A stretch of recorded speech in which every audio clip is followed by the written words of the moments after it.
Tonight, I invite you to journey through ancient wisdom that will both relax your mind and nourish your spirit. Make yourself comfortable, let your body sink deeper into your bed, and allow your breathing to find its natural rhythm. As you settle in, I'll share timeless Zen stories that reveal the hidden purpose behind the connections in our lives. Each tale offers a unique perspective on how we grow through our relationships with others. Our first story takes us to a mountain monastery where a young seeker discovers why certain people enter our lives exactly when we need them. The purpose of connections. People never enter our lives by chance. Buddha once said, "Everything that has a beginning has an ending. Make your peace with that, and all will be well." This timeless truth reminds us that all connections in our lives, whether brief encounters or lifelong bonds, have their season and purpose. Tonight's story explores why people enter our lives at precisely the moment they're meant to.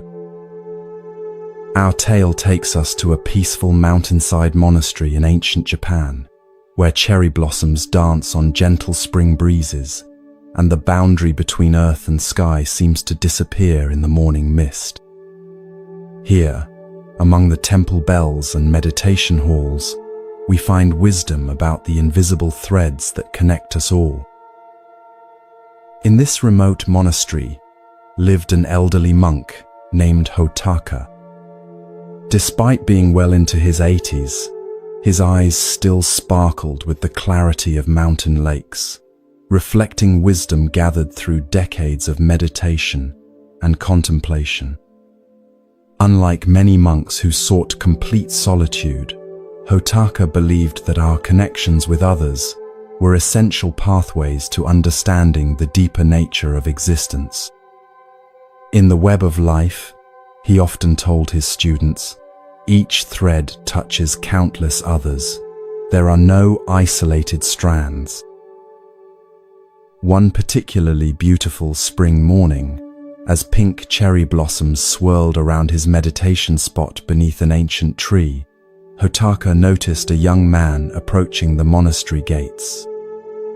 The visitor moved with determination in his steps but uncertainty in his eyes.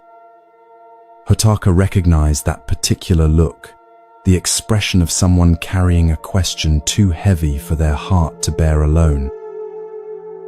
The young man, named Hiroshi, had traveled 17 days from a coastal village far to the south.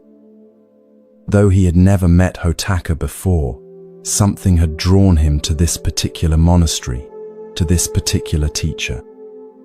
Later, he would describe it as a feeling like being called by a voice I couldn't quite hear, but somehow understood.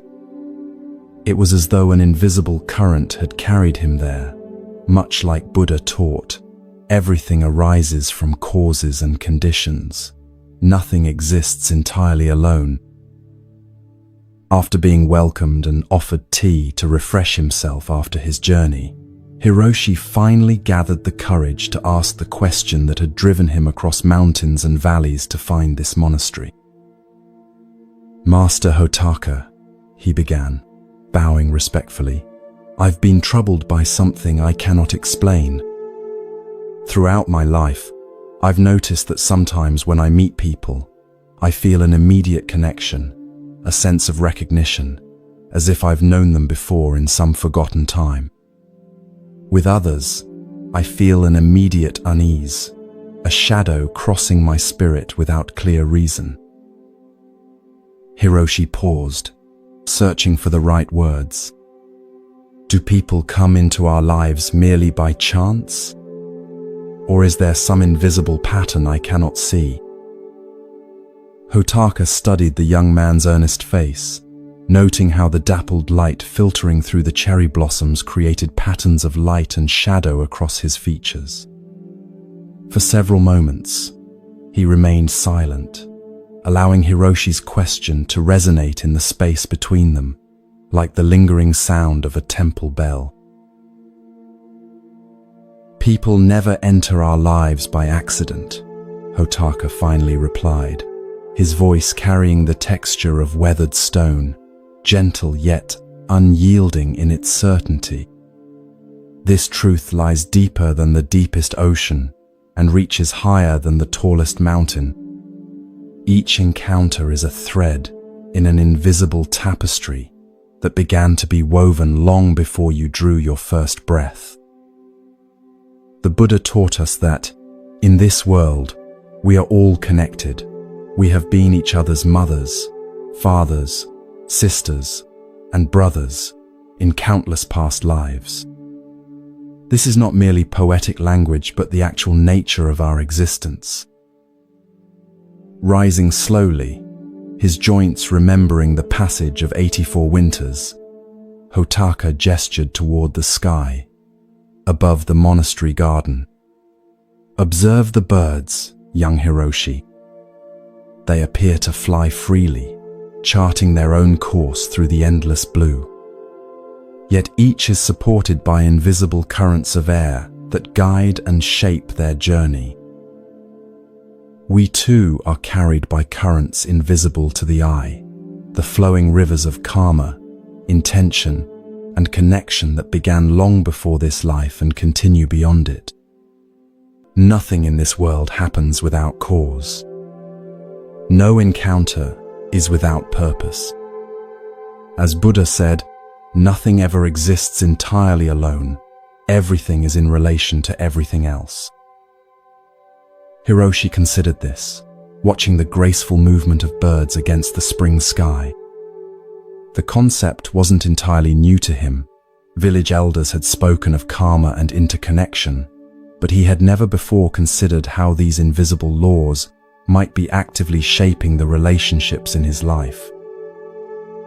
But Master, he asked, if nothing is by chance, then why do some people bring such difficulty into our lives? Why do some connections feel like blessings, while others feel like burdens? Hotaka smiled gently and motioned for Hiroshi to follow him into the monastery garden. The garden was a carefully tended masterpiece of simplicity, stones arranged with purpose, plants placed with intention, each element in harmonious relationship with all others. Morning dew still clung to leaf and petal, transforming ordinary plants into jeweled wonders in the early light. Imagine your life as a garden, Hotaka said, gesturing to the space around them. Every person who crosses your path is like a seed planted by the hand of destiny. Some grow like magnificent trees that provide shade and shelter through many seasons of your life. He pointed to a majestic maple that had clearly witnessed the passing of many generations.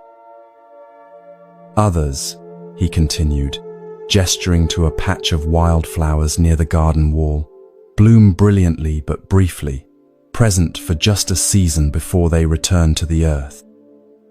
Yet their beauty changes you, and the garden remembers their presence in the soil itself.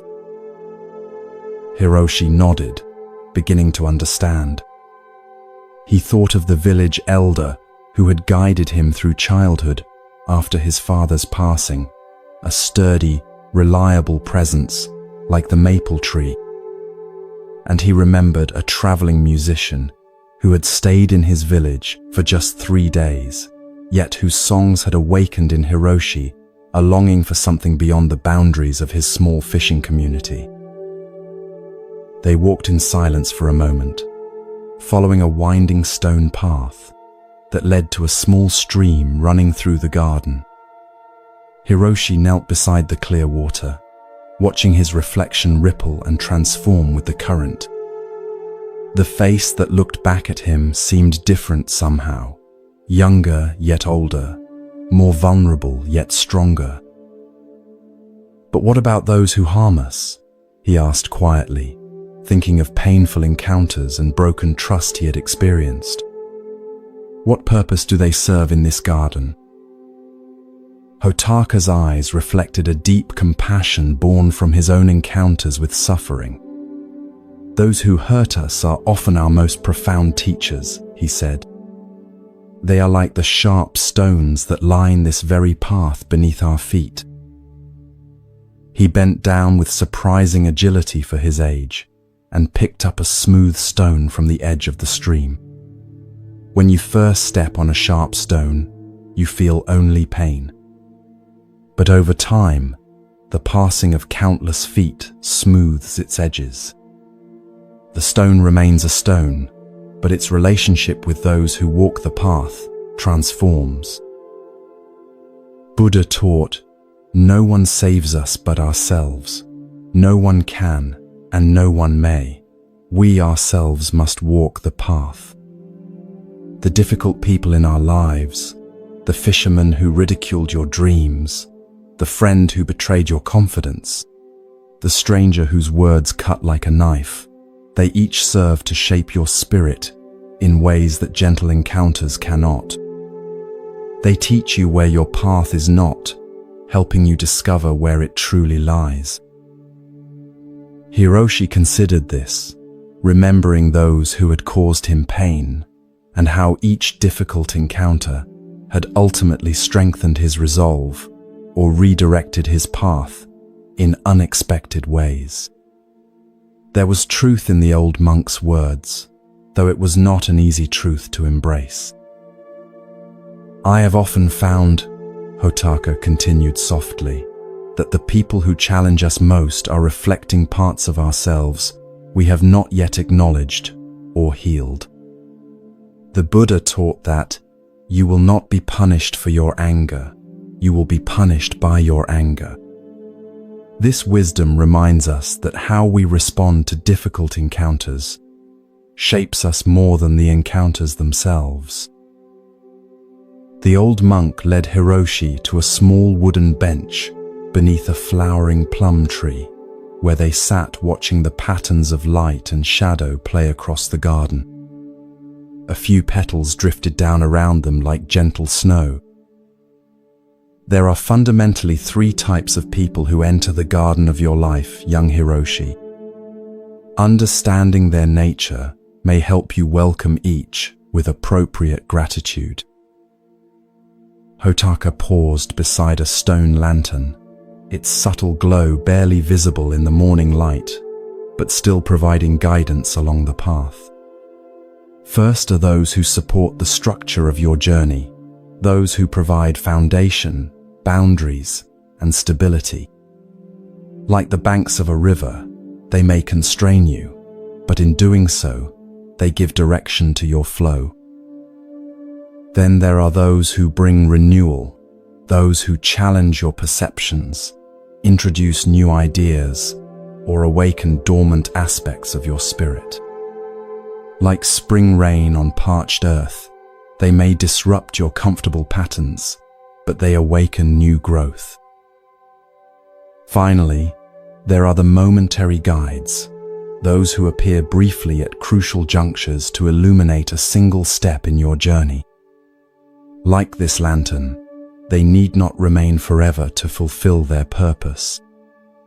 A single moment of light in darkness may be enough to show the path forward. Hiroshi thought about the people in his life who had filled each of these roles. His mother, steadfast as the mountain itself. The wandering scholar who had taught him to read and opened worlds beyond his village. The old woman at the crossroads who had given him directions to this very monastery with such conviction that he had not doubted his path, even when the way grew difficult. "I begin to understand," Hiroshi said. "But Master, how can I know which connections to nurture and which to release? How do I discern the purpose of each person who enters my life?"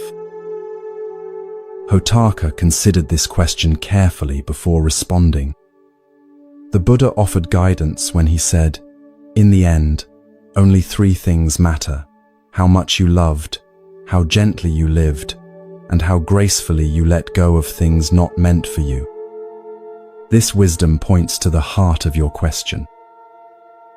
Notice how each connection affects the garden of your spirit.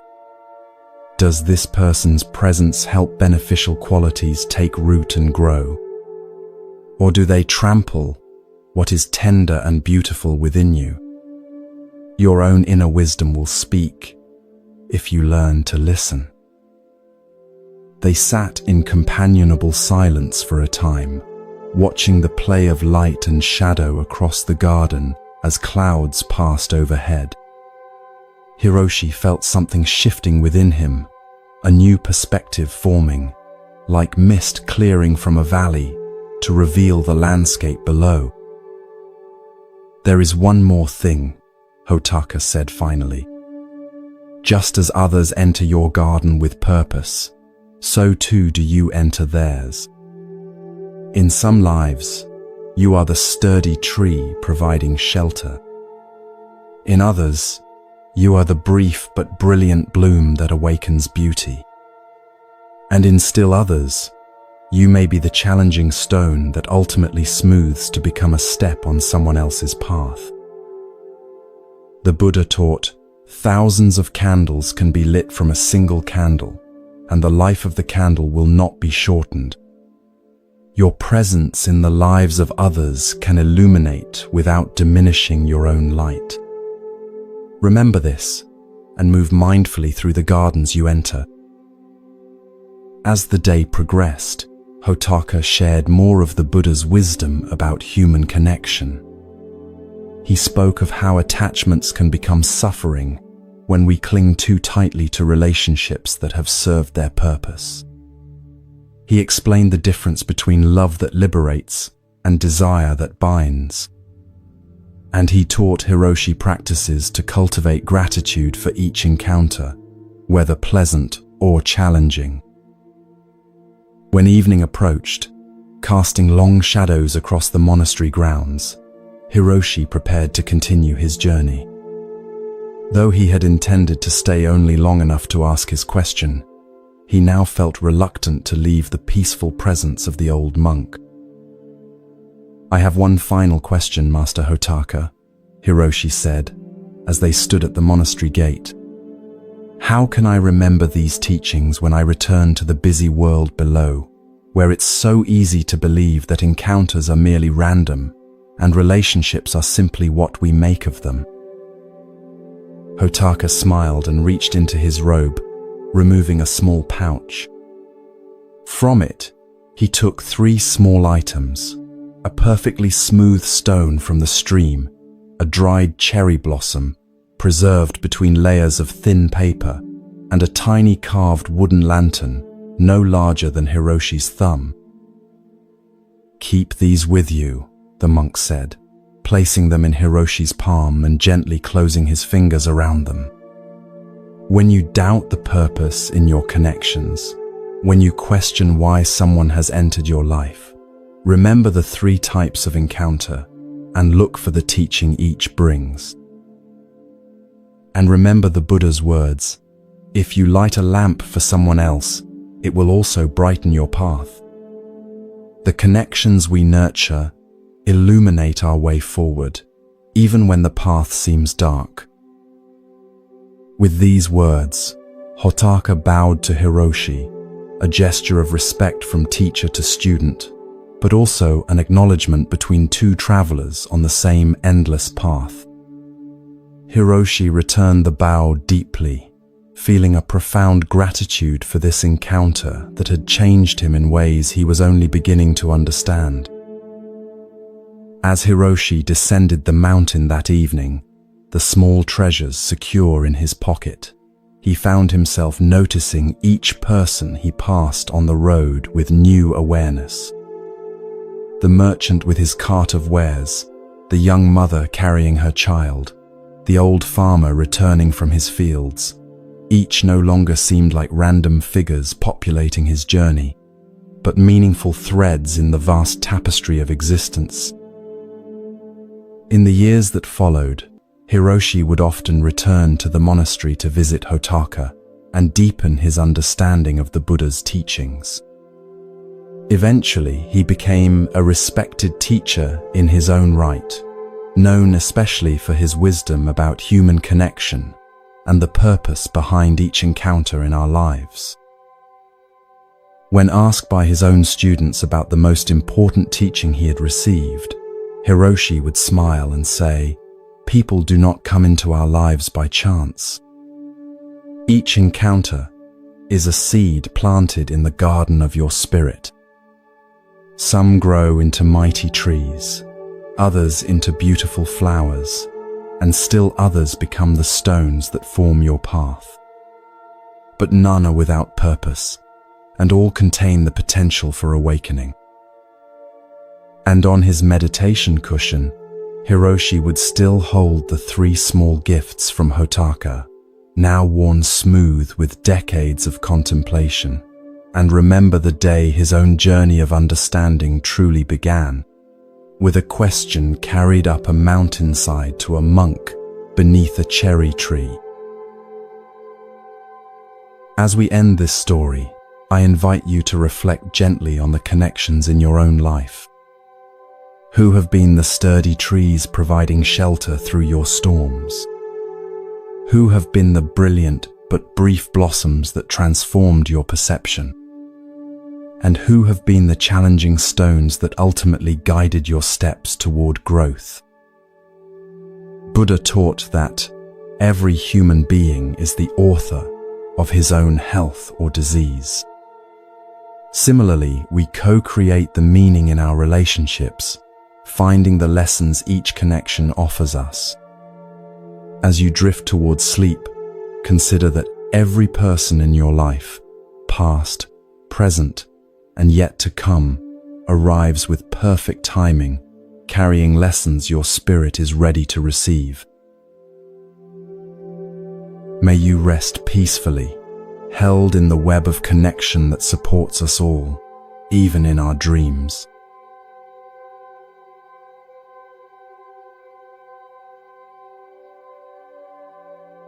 The wisdom of non-interference when helping hurts. As the gentle light of dawn filters through the branches of ancient cedar trees, we find ourselves approaching a serene valley monastery known for its teachings on mindful action. Take a slow, deep breath as we transition to this new setting. Allow the tension in your shoulders to melt away as you exhale. Feel your body settling more deeply into relaxation. This story explores a paradox that many of us struggle with in our daily lives. Sometimes our well-intentioned efforts to help others can actually cause harm.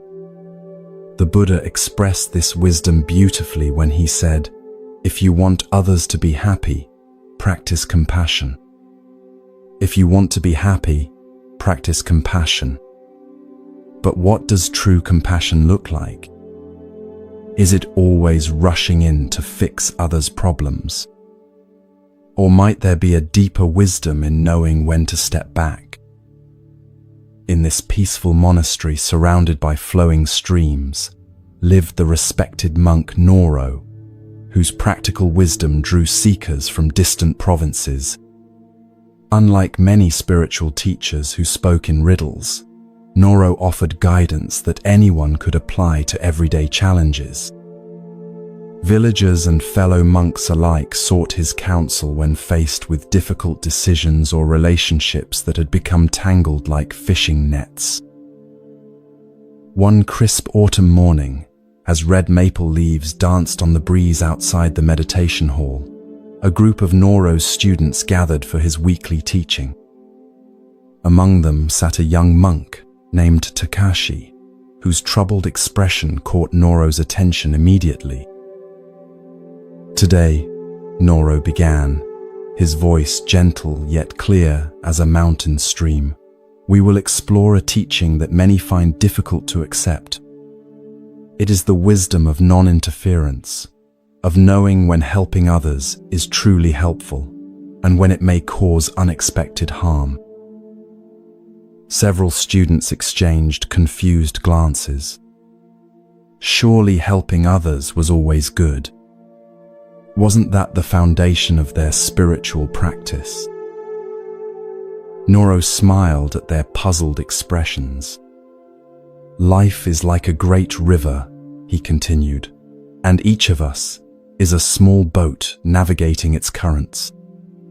How many of you have tried to steer someone else's boat without being asked?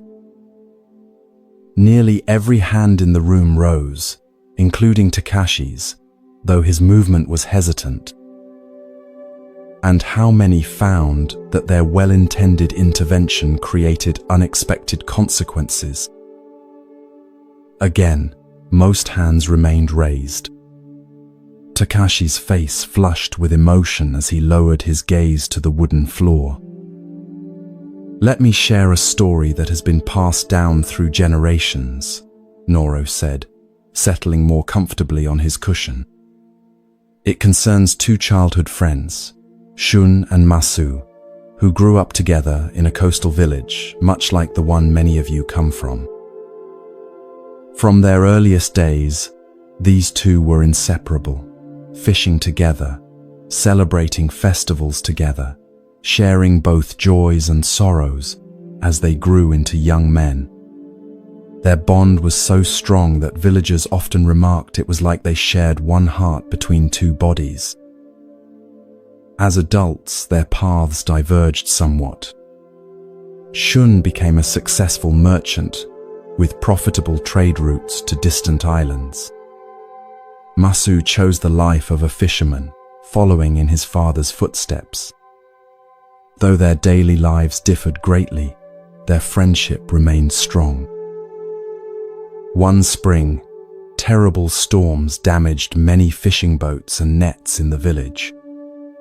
Masu, like many others, found himself in serious financial difficulty.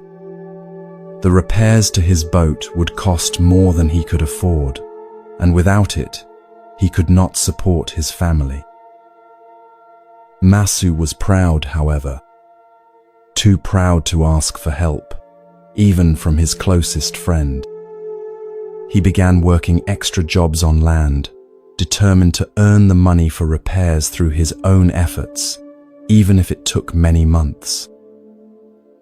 Shun noticed his friend's struggles and wished to help. What good is my prosperity, he thought, if I cannot share it with those I care about most? But knowing Masu would refuse direct assistance, Shun devised what he believed was a compassionate plan. Without saying anything to Masu, Shun arranged to pay the boat builder in advance for all necessary repairs. He asked the craftsman to tell Masu that an anonymous village patron had created a fund to help all fishermen affected by the storm, and that his repairs would be covered through this fund. When Masu heard this news, his initial relief quickly gave way to suspicion. No such patron or fund had been mentioned in village council meetings. And why would his boat be repaired before others who had suffered greater damage? After asking questions around the village, Masu discovered the truth that his childhood friend had arranged everything behind his back. Though the intention was kind, the deception wounded Masu deeply. Noro paused here, pouring tea into small ceramic cups for his students. The warm aroma of green tea filled the meditation hall as he continued. When Masu confronted Shun about the secret arrangement, their conversation grew heated. I would rather have worked for a year to fix my own boat than have you arrange this deception, Masu said. Do you think so little of me that you believed I couldn't solve my own problems? Shun was stunned. I only wanted to help, he protested. I have more than enough, and you were struggling. But it wasn't your struggle to solve, Masu replied. Some challenges we must face ourselves to discover our own strength. Noro looked directly at Takashi, whose discomfort was now evident to everyone in the room. The Buddha taught us, no one saves us but ourselves. No one can and no one may. We ourselves must walk the path. This wisdom reminds us that each person must discover their own way forward. What happened to their friendship? One of the younger students asked. It was damaged for many years, Noro replied. Though they eventually reconciled, something had shifted between them.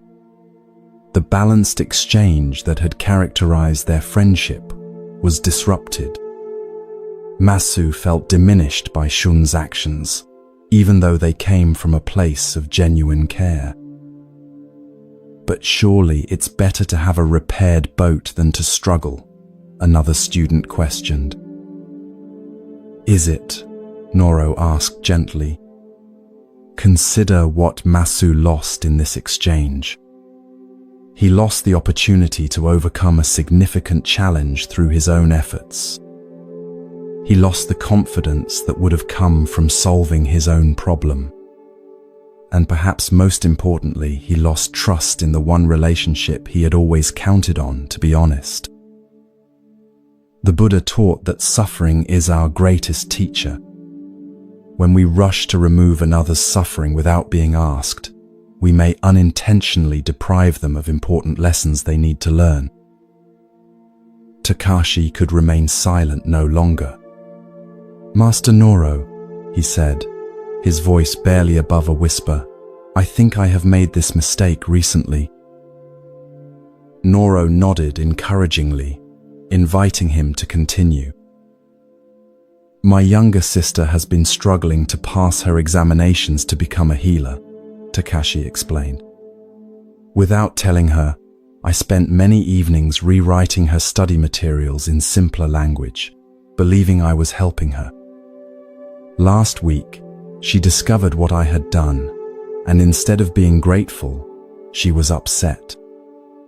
She said I made her feel incapable, like I didn't believe she could succeed on her own. Now I understand her reaction, Takashi continued. I wasn't respecting her journey. I was imposing my solution without being asked. Noro smiled warmly at the young monk's insight. This brings us to the heart of today's teaching. The Buddha instructed his followers to practice karuna, compassionate action. But true compassion requires wisdom about when to act and when to wait. If someone is drowning and calls for help, by all means, extend your hand without hesitation. But if someone is learning to swim and struggling with difficult currents, watching with supportive presence while they find their own strength may be the greater kindness. A soft rain had begun to fall outside, its gentle patter on the temple roof creating a soothing rhythm. The students sat in contemplative silence, absorbing the teaching through this natural meditation. Each person must navigate their own karma, Noro continued after a while. When we interfere without being asked, we disrupt the natural flow of cause and effect that guides each life toward awakening. Even Buddha, with all his wisdom and compassion, offered teachings only to those who sought them. But Master, asked an older student from the back of the room, how do we know when to help and when to step back? The boundary seems unclear. An excellent question, Noro acknowledged. The Buddha offered guidance when he said, before giving, the mind of the giver is happy, while giving, the mind of the giver is made peaceful. After giving, the mind of the giver is uplifted. This teaching points to both our intention and the results of our giving. Before offering help, ask yourself, am I doing this to genuinely support the other person's journey, or to make myself feel useful and important? Will my assistance honor their dignity and autonomy, or subtly diminished them? Have they indicated in some way that my help would be welcome? And perhaps most importantly, is this actually mine to solve? Many times what appears as helping is actually interfering with lessons that person needs to learn themselves. Noro reached for a nearby walking stick and drew a simple circle in the sand garden beside his cushion. Think of each life as having a boundary, like this circle. Inside the circle are the experiences, challenges, and growth that belong to that person alone. True compassion respects these boundaries. Sometimes the most compassionate action is simply to be present with someone in their difficulty, not trying to fix or change their experience, but offering the gift of your attentive care while they find their own way through. Another student raised her hand. Master, I understand the wisdom of not interfering, but doesn't this contradict our practice of generosity? Aren't we supposed to give freely to those in need? Ah, Noro smiled. Another excellent question. The Buddha spoke of dana, the practice of generous giving, as essential to the spiritual path. But true generosity comes without strings or expectations. It does not diminish the receiver or elevate the giver. Consider the difference between these approaches. One person says, I notice you're struggling. How can I support you? While another says, I see your problem. Let me fix it for you. The first honors the other's wisdom and agency. The second subtly suggests they are incapable. The rain had stopped now, and sunlight began to filter through the paper windows of the meditation hall. Noro rose slowly and walked to the doorway, inviting his students to follow him outside. In the monastery garden, droplets of rain still clung to leaves and flower petals, transforming the ordinary landscape into a world of tiny jewels. Noro pointed to a spider web stretched between two branches, each strand now visible due to the rain clinging to its delicate structure. Nature offers us perfect examples of non-interference, he said. See how the spider builds its web, but doesn't control which insects fly into it. The web exists as an offering. The results come in their own time. When we offer our help in this spirit, creating supportive conditions without attachment to outcomes, we practice the highest form of compassion. We honor each person's right to their own journey, with all its necessary struggles and discoveries. Takashi approached Noro as the other students began to disperse. Master, I will visit my sister tomorrow and apologize for interfering with her studies. I see now that my actions, though well-intended, came from not fully trusting her capability. A wise recognition, Noro said, placing a gentle hand on the young monk's shoulder. And perhaps instead of offering solutions, you might simply ask what kind of support would be most helpful to her right now. The answer may surprise you. As evening approached, casting long shadows across the monastery grounds, Noro gathered with a smaller group of senior students beneath a gnarled pine tree that had weathered countless storms over centuries. There is a final teaching I wish to share about non-interference, he said as they settled around him. The Buddha said, the root of suffering is attachment. This applies not only to our possessions and desires, but also to our ideas about how others should live or how situations should unfold. When we become attached to our vision of how to solve another's problem, we create suffering for both them and ourselves. We must learn to offer our wisdom lightly, like an open palm holding water, available to drink but not forced upon anyone. An old farmer who occasionally visited the monastery for teachings spoke up. "Master Noro, I have been thinking about my son as you speak. For years, I have tried to make him follow in my footsteps and take over our family farm. But his heart lies elsewhere. He dreams of becoming a carpenter. I see now that I have been trying to steer his boat without being asked." Noro nodded thoughtfully.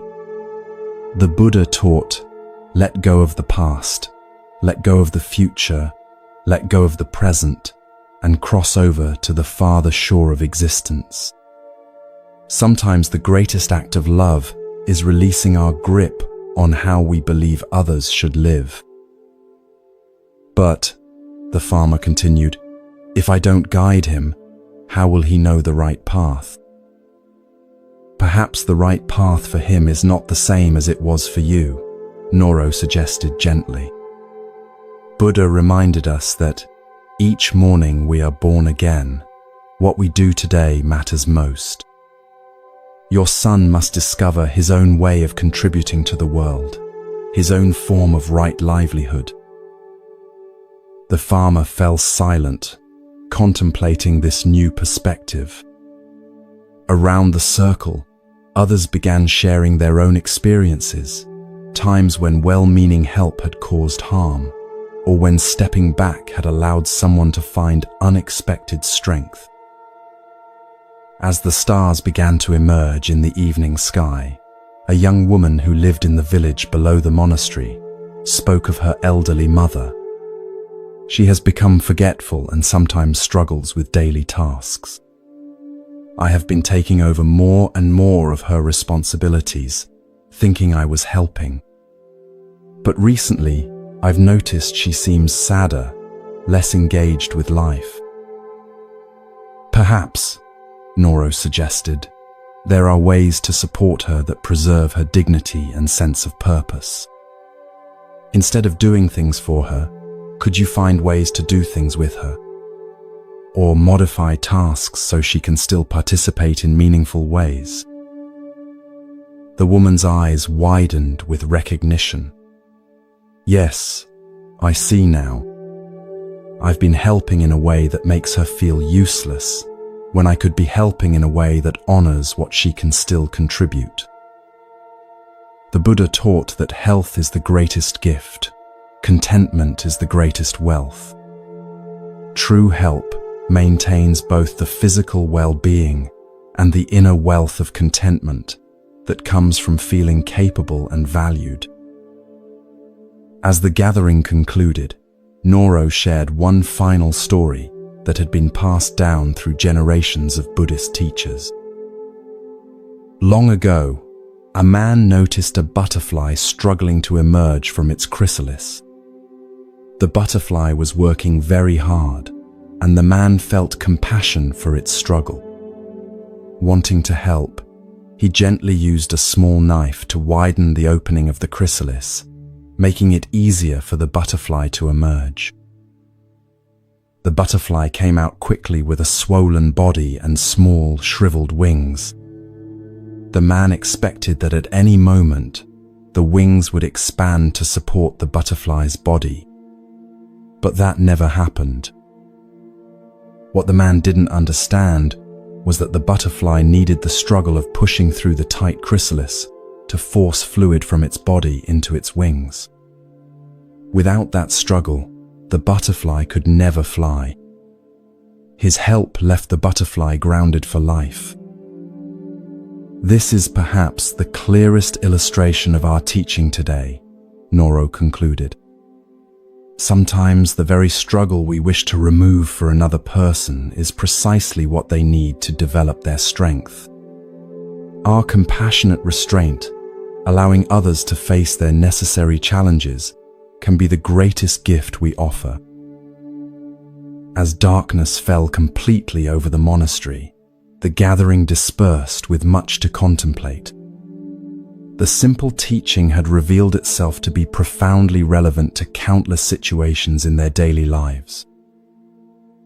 Takashi remained behind, helping Noro extinguish the lanterns around the meditation hall. "Master," he said quietly, "I've been thinking about my sister again.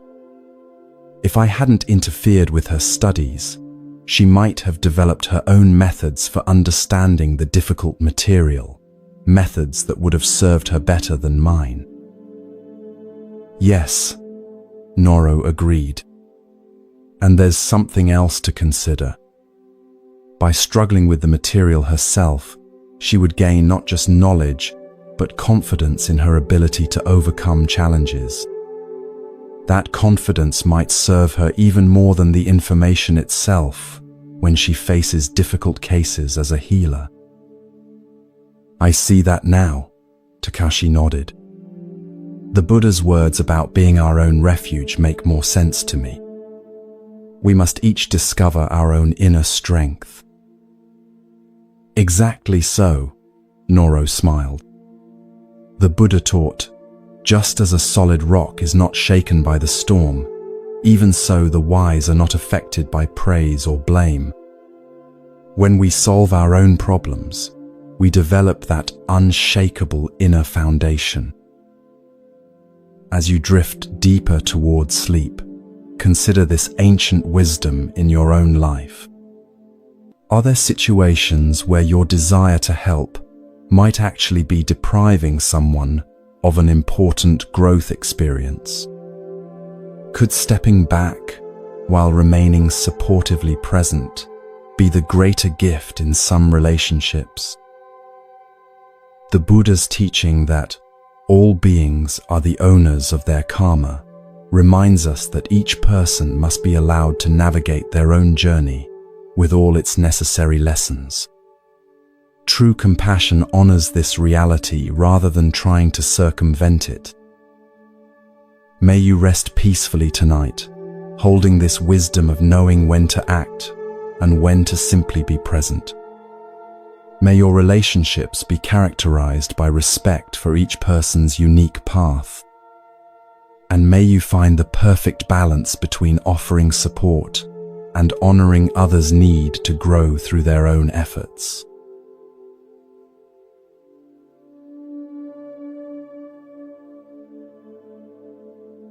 Recognizing harmful people, protecting your inner peace.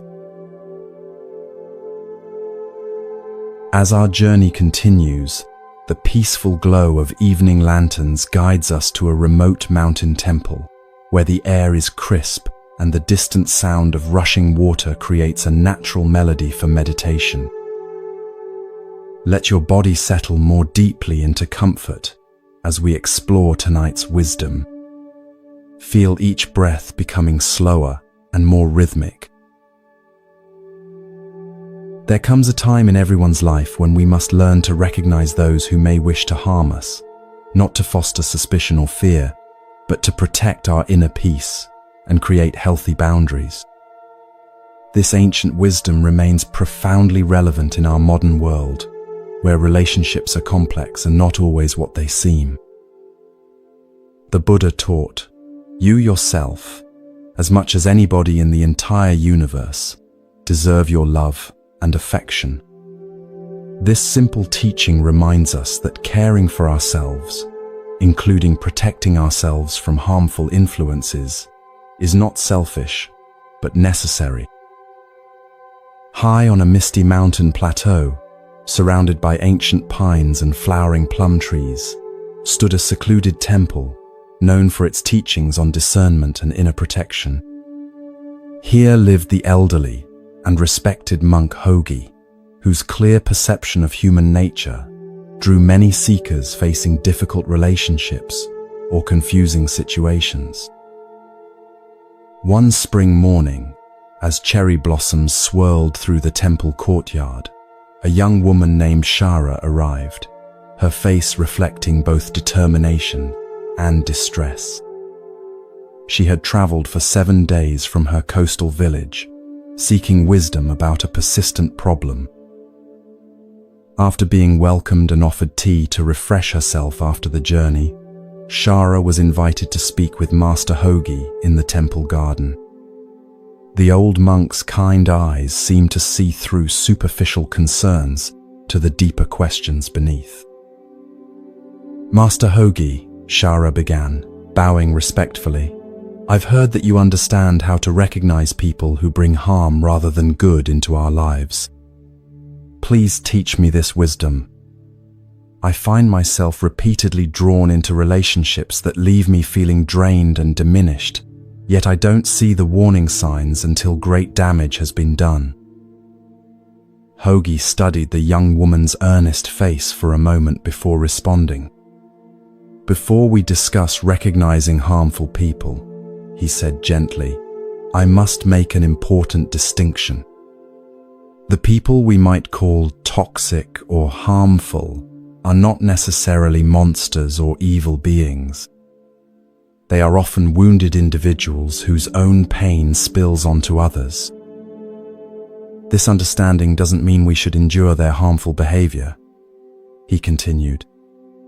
"Rather, it allows us to respond with wisdom and compassion for them and ourselves as we create necessary boundaries." Shara nodded, absorbing this perspective. It aligned with her own intuition that many who had caused her pain weren't intentionally cruel, but rather acting from their own unhealed wounds. "Before determining someone is truly harmful to your well-being," Hogi advised, "ask yourself, why does this person behave this way? Is there something in their past or present circumstances that might explain, though not excuse, their actions? And most importantly, is there anything I might do to prevent their behavior from continuing to affect me negatively?" Only after honest reflection on these questions should you consider whether maintaining distance is the wisest choice for preserving your peace.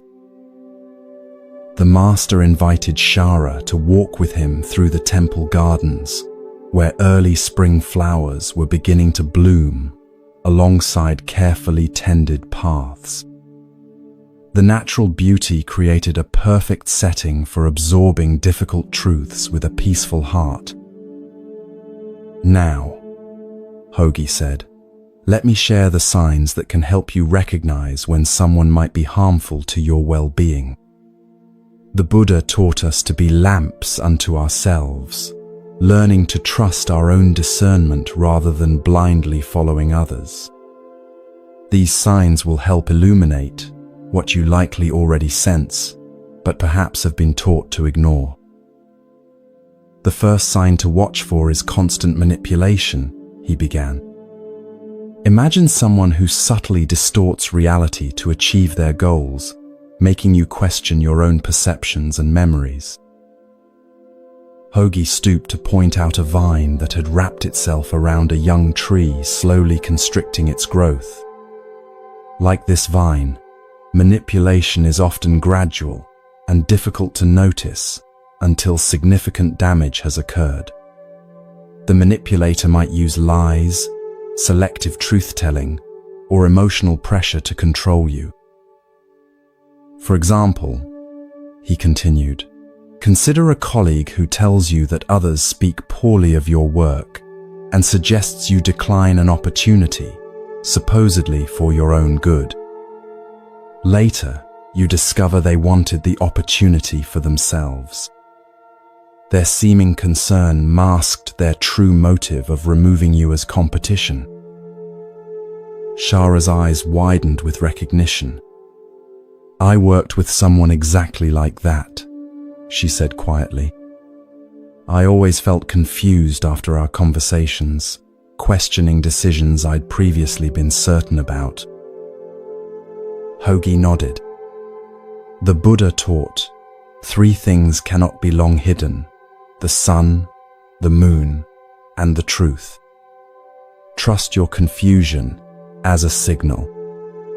When someone's words or actions consistently leave you feeling disoriented, your inner wisdom is trying to alert you to a discrepancy between what appears to be and what truly is." They walked on, following a stream that wound through the garden. The water flowed smoothly in some places and tumbled over rocks in others, yet always continued its journey forward.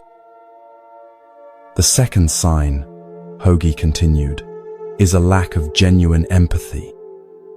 While many people might seem caring on the surface, those who are truly harmful often reveal a fundamental inability to care about others' feelings or experiences. This doesn't mean they never show concern, he clarified. Rather, their concern appears selectively, usually when they need something from you or when others are watching. When you're suffering and there's nothing to be gained by supporting you, their true nature becomes apparent through their indifference. Shara thought of a friend who had seemed deeply interested in her life during social gatherings but was consistently unavailable when she faced genuine difficulties. The pattern had been there all along, but she had made excuses for it rather than accepting what it revealed. The Buddha said, "There is no fear for one whose mind is not filled with desires." Those who lack empathy often view relationships primarily as transactions. What can this person do for me? When you cease to be useful for their desires, their seeming care evaporates. They paused by a stone lantern, marking a fork in the garden path. Hogi chose the route that led higher up the mountainside, where they could look out over the valley below. The physical ascent mirrored the raising of awareness that was occurring through their conversation. The third sign to be mindful of, the monk continued, is someone who habitually creates conflict. Even in situations where harmony prevails, this person seems to thrive on tension and disagreement. They may spread rumors, create misunderstandings between friends, or constantly find fault where none exists. Why would anyone want to create conflict? Shara asked, genuinely puzzled. Some people feel more secure in chaotic environments because they grew up in them, Hogi explained. Others use conflict to manipulate outcomes or distract from their own behavior. And some, sadly, enjoy the power they feel when disrupting others' peace. The Buddha taught that hatred is never appeased by hatred in this world. By non-hatred alone is hatred appeased. This wisdom doesn't mean we should continue exposing ourselves to those who sow discord. Rather, it guides us to respond without adding our own hatred to the situation as we create appropriate distance. They reached a stone bench overlooking a spectacular view of the valley.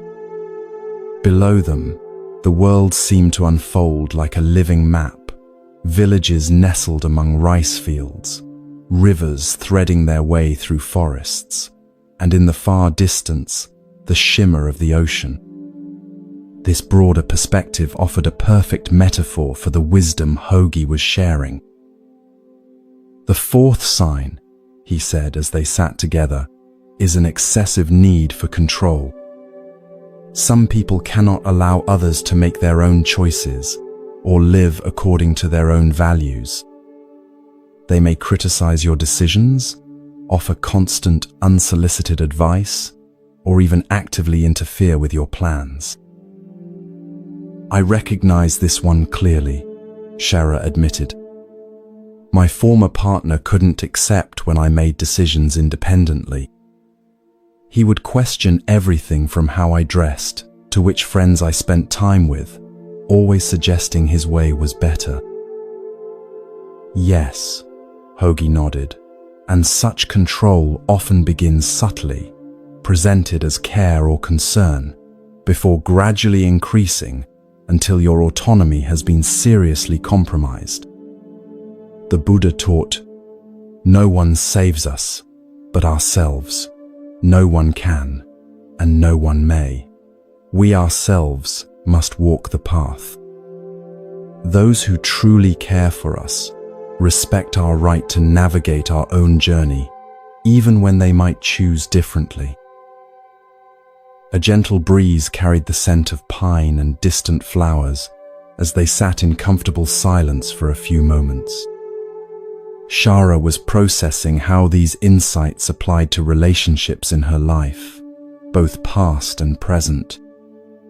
The clarity was both painful and liberating. The fifth sign, Hogi continued, is chronic dishonesty. While everyone occasionally fails to be entirely truthful, harmful people often maintain elaborate webs of deceit. They may lie even when the truth would serve them better, simply because deception has become their default way of relating to others. How can we determine if someone is chronically dishonest? Shara asked. Lies can be difficult to detect, especially from someone skilled at deception. Trust your instincts, Hogi advised. When stories don't quite align or explanations seem unnecessarily complex, your intuition often recognizes the discrepancy before your conscious mind can articulate it. The Buddha encouraged his followers to question everything, even his own teachings, and to verify truth through their own experience rather than accepting claims on authority alone. Also, he added with gentle humor, those who are dishonest typically can't maintain consistency over time. As another Buddhist teaching states, 3 things cannot long be hidden: the sun, the moon, and the truth. They began walking again, following a path that wound through a bamboo grove where shafts of sunlight created patterns of light and shadow on the ground. The straight, strong bamboo stems served as a reminder of integrity, of living in alignment with one's true nature. The 6th sign to be mindful of, Hogi continued, is someone who consistently violates boundaries. After you've clearly expressed a limit or preference, they repeatedly disregard it, perhaps dismissing your concerns as unimportant or accusing you of being too sensitive. This disrespect for boundaries can manifest in small ways, like interrupting when you speak or borrowing things without asking. Or it may appear in more significant violations, such as sharing personal information you've asked them to keep private. In either case, the pattern reveals a fundamental lack of respect for your autonomy. Shara nodded, remembering how her boundaries had often been treated as unreasonable restrictions rather than legitimate needs. I see now that respecting boundaries is about basic respect for another person, she reflected. Precisely, Hogi affirmed. The Buddha taught the principle of ahimsa, non-harm, as a foundation for all relationships. Honoring another's boundaries is a fundamental expression of this principle. As they emerged from the bamboo grove, they entered a garden of medicinal plants, each carefully tended for its healing properties. Master Hogi paused to touch a particular herb, rubbing its leaves to release a pungent aroma. The 7th sign, he said, is perhaps the most revealing. Pay attention to how you feel in someone's presence. Do you consistently feel diminished, anxious, or exhausted after interacting with them? Or do you feel energized, affirmed, and more fully yourself? Our bodies often recognize harmful dynamics before our minds can articulate what's wrong. The Buddha taught mindfulness of sensations as a primary path to wisdom. Your physical and emotional responses offer important information about whether a relationship supports your well-being or undermines it. Shara closed her eyes for a moment, scanning her body's responses as she thought about different people in her life. The contrast was striking. Some brought a sense of lightness and expansion, while others created immediate tension in her shoulders and a heaviness in her chest. She had been receiving these signals all along, but hadn't recognized their significance.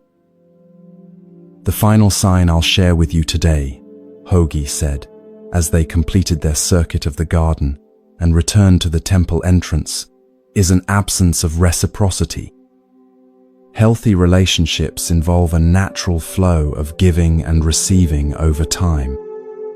While perfect balance isn't necessary or even possible, there should be a general sense of mutual care and contribution. Those who consistently take without giving, whether material resources, emotional support, or simple consideration, reveal a fundamental self-centeredness that makes genuine connection impossible. The Buddha taught that generosity creates merit and happiness for both giver and receiver. When someone shows no interest in experiencing the joy of giving, only of receiving, they miss half the blessing of relationship. They settled on cushions in a small meditation pavilion, where the late afternoon sun created a golden glow. Shara's face showed both recognition and concern as she integrated these teachings. "Master Hogi," she asked, "now that I can better recognize harmful people, what should I do when I encounter them? Sometimes complete separation isn't possible, like with family members or colleagues." The old monk nodded, acknowledging the practical reality of her question. The Buddha offered guidance here too, teaching the middle way between harmful extremes. Neither complete entanglement nor absolute rejection is usually necessary. Instead, we can practice what I call compassionate distance. First, he explained, establish clear internal boundaries about what behaviors you will and won't accept. Then communicate these calmly and directly when needed, without accusation or blame. For example, "I'm not comfortable discussing this topic," rather than, "You always try to make me talk about things that upset me." Second, limit exposure to what you can manage without compromising your well-being. This might mean shorter visits, specific settings for interaction, or having supportive people present. Third, practice emotional detachment, not in the sense of becoming cold or uncaring, but in recognizing that others' harmful behavior reflects their condition, not your worth. As the Buddha taught, you will not be punished for your anger, you will be punished by your anger. The same applies to all difficult emotions that arise in challenging relationships. And finally, Hogi concluded, cultivate compassion, both for yourself and for those who cause harm. Their behavior often stems from their own suffering, though this understanding never obligates you to endure mistreatment. Shara sat quietly, absorbing these teachings. After some time, she spoke again. "I've noticed something as we've talked today. Many of these harmful patterns seem connected to each other. Manipulation often involves dishonesty, control frequently violations, boundaries, and so on." "Excellent observation," Hogi smiled. "Yes, these traits often cluster together, reinforcing each other. Recognizing one can help you become alert to the possible presence of others." "There's something else I'm wondering," Shara continued. "How do I ensure I'm not exhibiting these harmful behaviors myself? I want to be certain I'm bringing health rather than harm to my relationships." The old monk's eyes crinkled with appreciation for this thoughtful question. The very fact that you ask shows awareness that points toward health rather than harm. Those who cause persistent damage rarely question their own behavior. Nevertheless, self-examination is a worthy practice for us all. The Buddha encouraged his followers to reflect regularly on their actions of body, speech, and mind, asking, do these actions lead to my own harm, to others' harm, or to both? Are these actions unwholesome, with painful consequences? If the answer is yes, such actions should be recognized and abandoned. If the answer is no, one can continue with joy, training in such actions day and night. As evening approached, painting the mountain in shades of gold and purple, Shara prepared to return to the guest quarters, where she would spend the night before beginning her journey home. She bowed deeply to Master Hogi, expressing gratitude for teachings that had illuminated patterns she had sensed but couldn't previously articulate. One final guidance Hogi offered as they parted. The Buddha taught, to understand everything is to forgive everything. As you recognize harmful patterns and create appropriate boundaries, try to maintain compassion rather than judgment. Most people who harm others were themselves harmed, though this understanding never obligates you to endure mistreatment. Remember too that people can change. The boundaries you create might actually help someone recognize their own harmful patterns and begin the journey toward healing. Whether they change or not, your compassionate distance creates space for your own peace and growth. In the months and years that followed, Shara applied these teachings in her daily life. She became known in her village for both her clear boundaries and her compassionate heart. Young people sought her advice about relationships, and she shared Master Hogi's wisdom, adapted to their specific situations. Occasionally, she returned to the mountain temple to deepen her understanding. During one visit, she shared with Hogi how learning to recognize harmful dynamics had transformed not only her relationships with others, but also her relationship with herself. She had discovered that the same patterns of manipulation, control, and boundary violation could exist in her internal dialogue. Indeed, the old monk smiled. The Buddha taught that we must be our own refuge, finding within ourselves the wisdom and compassion we seek in others. As you continue to recognize and release harmful patterns, both external and internal, you create more space for genuine peace to flourish. As you drift towards sleep, perhaps you too can reflect on the relationships in your life with these ancient insights.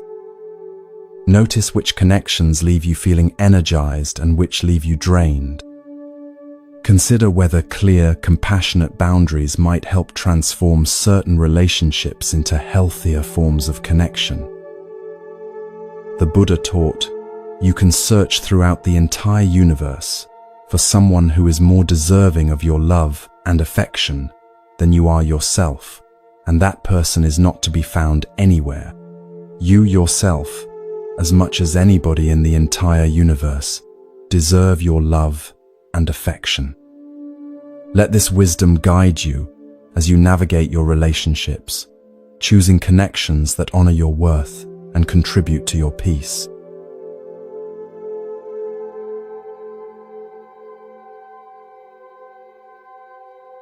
The richness of true connection, finding peace with few friends. As the night deepens around us, we journey to a different kind of sanctuary, a small mountain hermitage perched on a cliff overlooking a vast, moonlit valley. Allow yourself to settle even more deeply into comfort as we explore tonight's wisdom. With each breath, feel your body becoming heavier, your mind growing quieter. In a world that often measures success by the quantity of our connections, followers, friends, professional networks, there is profound Buddhist wisdom about finding deeper fulfillment through fewer, more meaningful relationships. Tonight's story explores why having just a few true friends might be not just sufficient, but actually preferable for genuine happiness and inner peace. The Buddha taught, "A true friend is one who stands by you in your hour of need." This simple teaching points to quality over quantity, to the transformative power of even a single authentic connection in our lives. High on a remote mountainside, accessible only by a narrow path that wound through cedar forests and rocky outcroppings, lived the monk Kobo. Unlike many spiritual teachers who gathered large followings, Kobo preferred solitude and simplicity, meeting with just a few dedicated students and occasionally receiving travelers seeking specific guidance.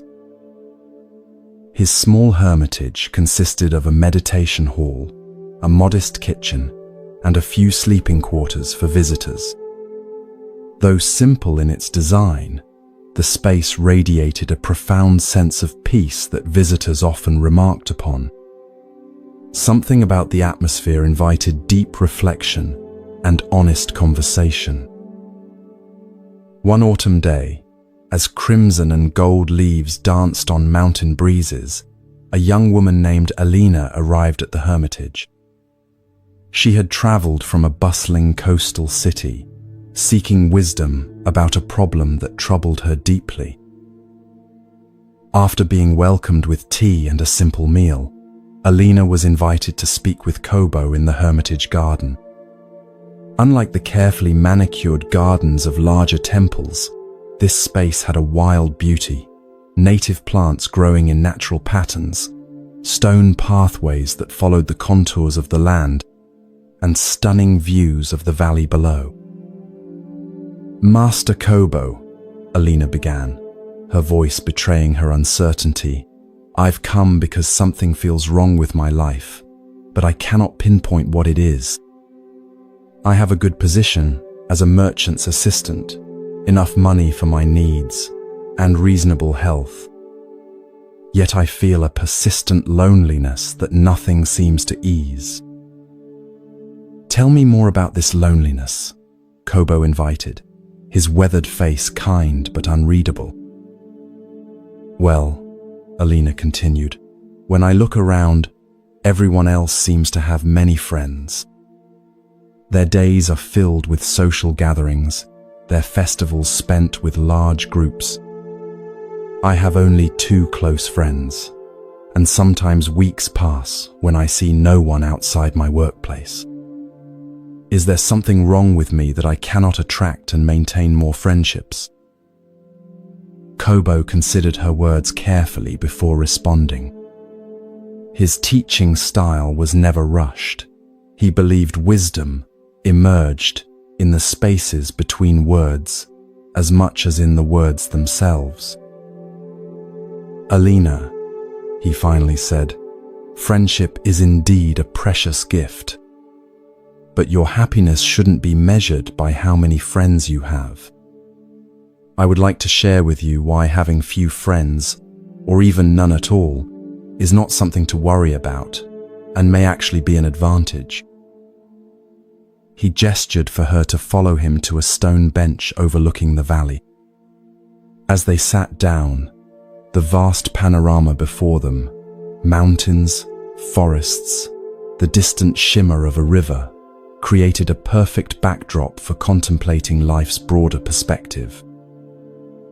"First," Kobo began, "consider that relationships and human bonds should be measured in terms of quality rather than quantity. The Buddha taught, If you find a wise critic to point out your faults, follow him as you would a guide to hidden treasure. This suggests that a single friend who helps us see ourselves clearly is worth more than many who simply echo what we want to hear. Kobo reached for a small teapot that had been warming near a stone lantern. He poured a single cup and offered it to Alina. "Notice this teacup," he said.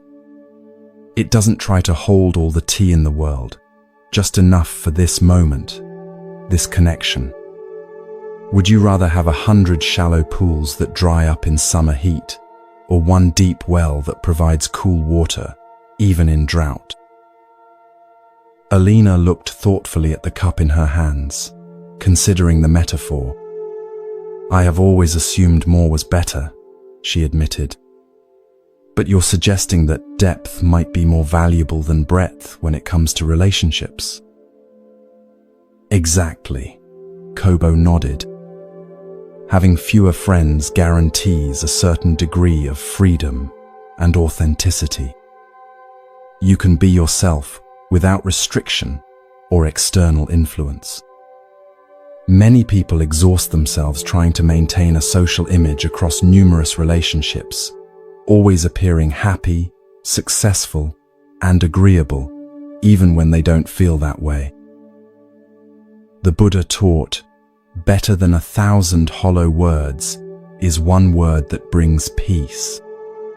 Similarly, better than 1,000 hollow connections is one relationship where you can be fully yourself, speaking truth without fear of judgment or rejection. Alina reflected on her two close friendships, with her childhood neighbor May and her cousin Jiro. With them, she never felt the need to pretend or impress. Their conversations flowed easily, moving between light-hearted banter and profound questions about life. The contrast with her more surface-level work relationships was striking. Having fewer friends allows you to focus your emotional energy on relationships that truly matter, Kobo continued. Think about how many conflicts or tensions usually occur in large groups. Each relationship requires maintenance, understanding, and occasional repair. With fewer connections, you can invest more deeply in each one, creating bonds that can withstand life's inevitable challenges. He gestured toward two ancient pine trees growing near the cliff edge, their roots visibly intertwined, their branches offering mutual support against the mountain winds. "Those trees have grown together for over 100 years, he said. "Their connection runs deep, far below what we can see. That depth gives them stability that a forest of saplings with shallow roots could never provide." Kobo paused, allowing Alina time to absorb this perspective. The sound of wind through the valley created a gentle background melody to their conversation. "Another benefit," he continued after a while, "is that having fewer social obligations creates space for solitude, something essential for self-discovery and spiritual growth. The Buddha himself left his community for extended periods of solitary meditation. It was in these quiet moments, not in constant social engagement, that he found enlightenment. In the tranquility of your solitude, you can discover hidden passions, latent interests, or unexplored talents. You are not limited by others' expectations or opinions. This allows you to grow in surprising ways that might never emerge in a life filled with constant social activity. Alina thought about her private joy in calligraphy, hours spent practicing the perfect brush stroke, losing herself in the flow of ink across paper. She had never shared this passion with anyone but May and Jiro. The solitary practice brought her a satisfaction unlike anything else in her life. "I do treasure my quiet evenings," she admitted. "Yet I still feel something is wrong with me for not having more friends, like everyone else seems to."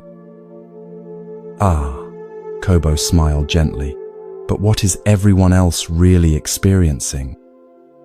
The Buddha cautioned against comparing ourselves to others, noting that we see only their external circumstances, not their internal reality. Many people with numerous social connections still feel profoundly lonely because those relationships lack depth and authenticity. They perform themselves rather than being themselves.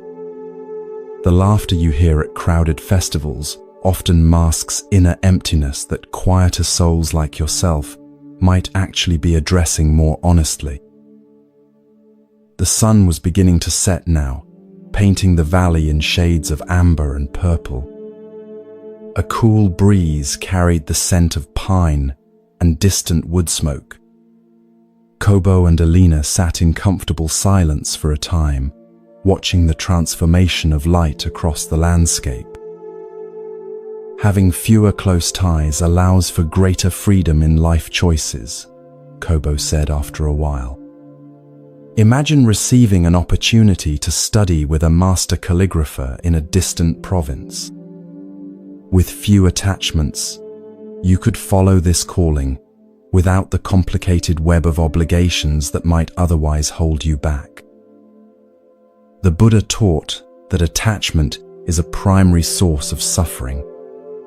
This doesn't mean we should avoid meaningful connections, but rather that we should hold them lightly, allowing both ourselves and others the freedom to follow our true paths. Alina nodded, remembering how her friend May had recently moved to pursue her dream of becoming a healer. Though Alina missed her daily presence, their friendship had easily accommodated the change. They now exchanged letters full of deeper reflections than their previous casual conversations had contained. The distance had, paradoxically, created a new dimension of intimacy. "There's something else to consider," Kobo added. "People who are content with fewer friends often possess certain admirable qualities. They tend to be more self-sufficient, thoughtful, and authentic. They don't settle for superficial connections, but wait patiently for relationships that truly resonate with their values and interests." The Buddha praised qualities like discernment and mindfulness, the ability to make wise choices about where we invest our energy. By being selective about your relationships, you're actually practicing these spiritual virtues. As darkness began to enfold the mountains, Kobo lit a small lantern that cast a warm glow over their conversation. The stars appeared one by one in the vast sky above them, countless yet distinct, each with its own particular light. "Consider your two close friends," Kobo suggested. "What qualities make these relationships meaningful to you? What needs do they fulfill that a dozen casual acquaintances could not?" Alina reflected thoughtfully. "With May and Jiro, I never have to pretend. They know my flaws and love me anyway. We can share silence as comfortably as conversation. And they challenge me to grow rather than just making me feel good about myself as I am. Those are the markers of true friendship," Kobo affirmed. The Buddha described a true friend as one who stands by you in your hour of need. He didn't measure friendship by frequency of contact or shared activities, but by depth of commitment and mutual growth. In Western traditions, Aristotle spoke of 3 types of friendship: those based on utility, those based on pleasure, and those based on virtue. Only the last type, where friends help each other become better people, brings lasting fulfillment. These relationships are naturally rare because they require both parties to value truth over comfort. Alina found herself thinking about her workplace acquaintances. Most of those relationships were indeed based on utility, mutual assistance with tasks, shared information about opportunities, social connections that might prove advantageous. They served their purpose but left her feeling strangely empty. "I think I understand," she said slowly. "But how do I stop feeling that something is wrong with me when I see others with their large social circles? The feeling of being somehow deficient persists, even as your wisdom makes sense to my mind." Kobo nodded, acknowledging the challenge of aligning intellectual understanding with emotional experience. The Buddha taught a practice called mudita, sympathetic joy in others' happiness. When you see someone enjoying their large social circle, can you feel happiness for their path, while simultaneously honoring that yours may be different? Also consider that what you're seeing may be quite different from reality. Many people maintain extensive social networks out of fear of being alone rather than genuine connection. They may appear happy in groups, while privately feeling unknown and unseen. The Buddha warned against making assumptions based on appearances. He said, "Do not believe in anything simply because you have heard it, or because it is spoken and rumored by many." This applies to social norms as much as to philosophical ideas. The assumption that more friends equals greater happiness is exactly the kind of unexamined belief he cautioned against. A night bird called from the darkness beyond the lantern's glow, its voice plaintive, yet beautiful. The sound reminded Alina of her own feelings, a mixture of melancholy and something more nuanced that might actually be a form of contentment she hadn't recognized. "I have known people," Kobo said quietly, "who claim to have no friends, only to discover that in their life there was actually one person, just one, who counted as a true friend by the Buddha's definition. And this single, authentic connection provided more sustenance for their spirit than dozens of superficial relationships could have offered." People who tend to have few, deep friendships often possess an extraordinary inner world. They are the poets, philosophers, and innovators who shape culture through their depth of thought and feeling. This inner richness is not a flaw, but a rare gift, one the Buddha himself exemplified in his teachings. As the night grew cooler, they moved inside to the meditation hall, where a small fire provided warmth. Several other residents and visitors were engaged in evening meditation or quiet conversation. The atmosphere was one of peaceful coexistence, without pressure for interaction, each person free to engage or remain in contemplative silence according to their needs. "Notice this community," Kobo said softly.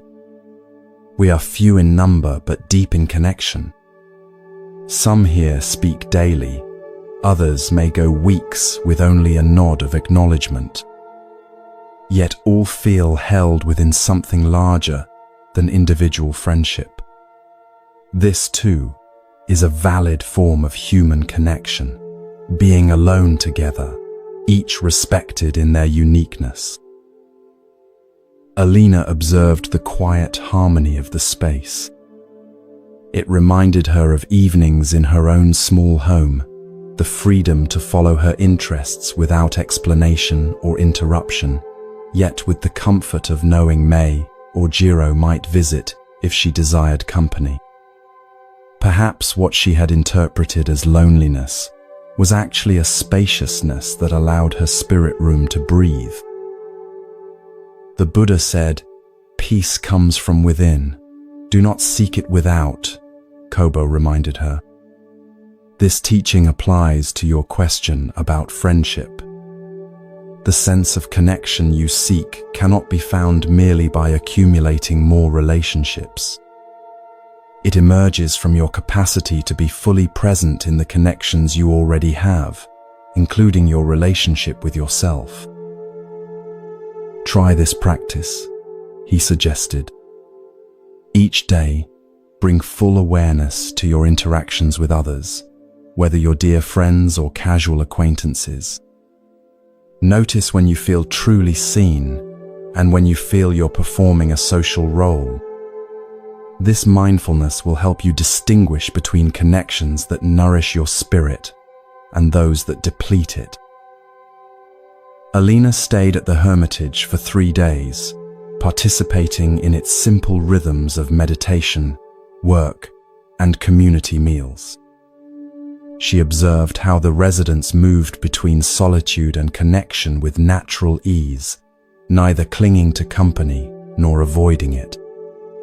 Their interactions had a quality of presence she rarely experienced in the city. On her final evening, she joined Kobo for tea in the garden once more. The moon was full now, illuminating the valley with silver light that transformed the familiar daytime landscape into something magical and mysterious. "I've been thinking about what you said about quality over quantity," Alina reflected. "I realize I've been measuring myself against a standard that doesn't actually align with what brings me joy. My contentment with solitude and few deep connections isn't a flaw to fix, but perhaps a wisdom to honor." Kobo smiled, pleased with her insight. The Buddha taught that true happiness comes not from getting what we want, but from wanting what we already have. Your 2 authentic friendships, combined with your rich inner life, provide exactly the nourishment your particular spirit needs. Remember always that your sensitivity, which makes large social gatherings draining rather than energizing, is actually a gift. It allows you to perceive nuances others miss, to create art that speaks to the heart, and to offer the rare gift of true presence to those fortunate enough to be counted among your friends. As Alina prepared to depart the next morning, Kobo offered one final teaching. The Buddha said, "Happiness is not having much but giving with a full heart." Perhaps the measure of friendship is not how many people you know, but how fully you give yourself to those connections that genuinely matter. In the years that followed, Alina remained content with her small circle of deep friendships. She no longer compared herself to those with larger social networks, recognizing that different souls require different forms of nourishment. She discovered that her capacity for solitude and depth made her a particularly valuable friend to those few who shared her values. Occasionally, she returned to the mountain hermitage, sometimes bringing Mei or Jiro along to experience its peaceful atmosphere. During one such visit, she shared with Kobo how his teachings had transformed not just her understanding of friendship, but her relationship with herself. "I no longer see my preference for depth over breadth as something to overcome," she told him. "Instead, I recognize it as a natural expression of my particular spirit. This acceptance has brought a peace I never found when trying to be someone I'm not." The Buddha would approve, Kobo smiled. He taught that self-understanding is the beginning of all wisdom. By honoring your nature rather than fighting against it, you embody his teaching that peace comes from within. As you drift towards sleep, perhaps you too can reflect on the quality of your connections rather than their quantity. Consider which relationships in your life offer genuine nourishment for your spirit. Where do you feel truly seen, accepted, and encouraged to grow. Remember the Buddha's wisdom that a true friend is one who stands by you in your hour of need. By this measure, even one authentic connection may provide more sustenance than countless surface-level acquaintances. And if you find joy in solitude, or prefer a small circle of deep friendships, know that this preference isn't a flaw, but possibly a wisdom, one shared by many profound thinkers throughout history. May your sleep be peaceful tonight. May you awaken with renewed appreciation for the true connections in your life, whether many or few. And may you find contentment in being exactly the type of friend your unique spirit is designed to be.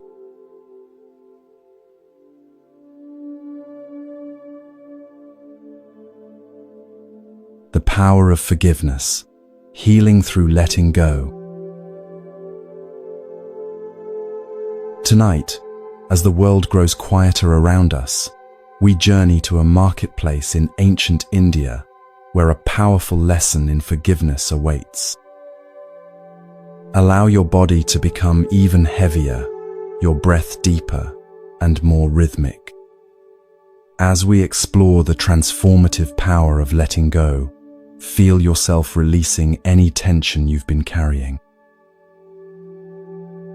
The Buddha taught, holding on to anger is like grasping a hot coal with the intent of throwing it at someone else. You are the one who gets burned. This profound wisdom reveals a truth many of us discover the hard way, that resentment hurts us far more than the person we're angry with. Tonight's story explores how forgiveness liberates not only the forgiven, but, more importantly, the one who forgives. In a vibrant marketplace on the outskirts of Rajagaha, one of the largest cities of ancient India, a crowd had gathered to hear the Buddha speak. People from all walks of life, merchants and farmers, nobles and servants, the wealthy and the struggling, stood together, drawn by the teacher's reputation for profound yet practical wisdom. The Buddha sat serenely beneath the shade of a large banyan tree, his presence radiating a remarkable quality of peace that seemed to create a pocket of stillness in the otherwise bustling marketplace. Those who had gathered closest listened intently as he spoke about finding contentment amid life's inevitable challenges. Among those on the periphery of the crowd stood a merchant named Devadatta, whose face was tight with anger. Unlike the others who had come seeking wisdom, Devadatta had arrived with a very different purpose. For years, he had watched as the Buddha's teachings gained popularity, drawing followers away from traditional beliefs that had financially benefited merchants like himself who sold ritual items and sacrificial offerings. Devadatta had once been respected as a religious authority in his own right, selling not just goods but also interpretations of sacred texts that assured the wealthy their prosperity was evidence of divine favor. The Buddha's emphasis on ethical conduct over ritual, and his teaching that inner peace could be attained without expensive offerings, directly threatened Devadatta's livelihood and status. As the Buddha's teaching continued, Devadatta pushed his way through the crowd, his anger building with each step. In his mind, this wandering teacher had stolen everything from him: respect, livelihood, purpose. Years of resentment had hardened into hatred that now demanded expression. When he reached the inner circle of listeners, Devadatta stood directly before the Buddha, his body trembling with rage. Without warning, he spat directly in the Buddha's face, a shocking act of disrespect that caused the crowd to gasp and step back. Several of the Buddha's disciples moved to intervene, their faces showing anger at this treatment of their beloved teacher. But the Buddha raised his hand slightly, signaling them to remain calm. The entire marketplace seemed to freeze in that moment, everyone waiting to see how the renowned teacher would respond to such a deliberate insult. The Buddha remained perfectly still. He showed no anger, no offense, no desire to retaliate. With the same hand he had used to signal his disciples, he calmly wiped his face. Then, to everyone's astonishment, he looked at Devadatta with an expression of genuine compassion. "Thank you," the Buddha said softly. These simple words, spoken without a trace of sarcasm or resentment, completely confounded Devadatta. He had expected, perhaps even wanted, anger, retaliation, or public humiliation. This calm acceptance was so unexpected that it momentarily shattered his rage, replacing it with confusion. "Thank me?" he sputtered. "I just spat in your face. Are you so disconnected from normal human feelings that you would thank someone for insulting you?" The Buddha's gentle smile didn't waver. "When someone offers a gift that is declined," he explained, "to whom does the gift belong?" The merchant frowned, puzzled by this seemingly irrelevant question. "To the giver, of course," he answered. "Yes," the Buddha nodded. "You have offered me your anger, wrapped in the gesture of spitting. I decline to receive this gift. It remains yours.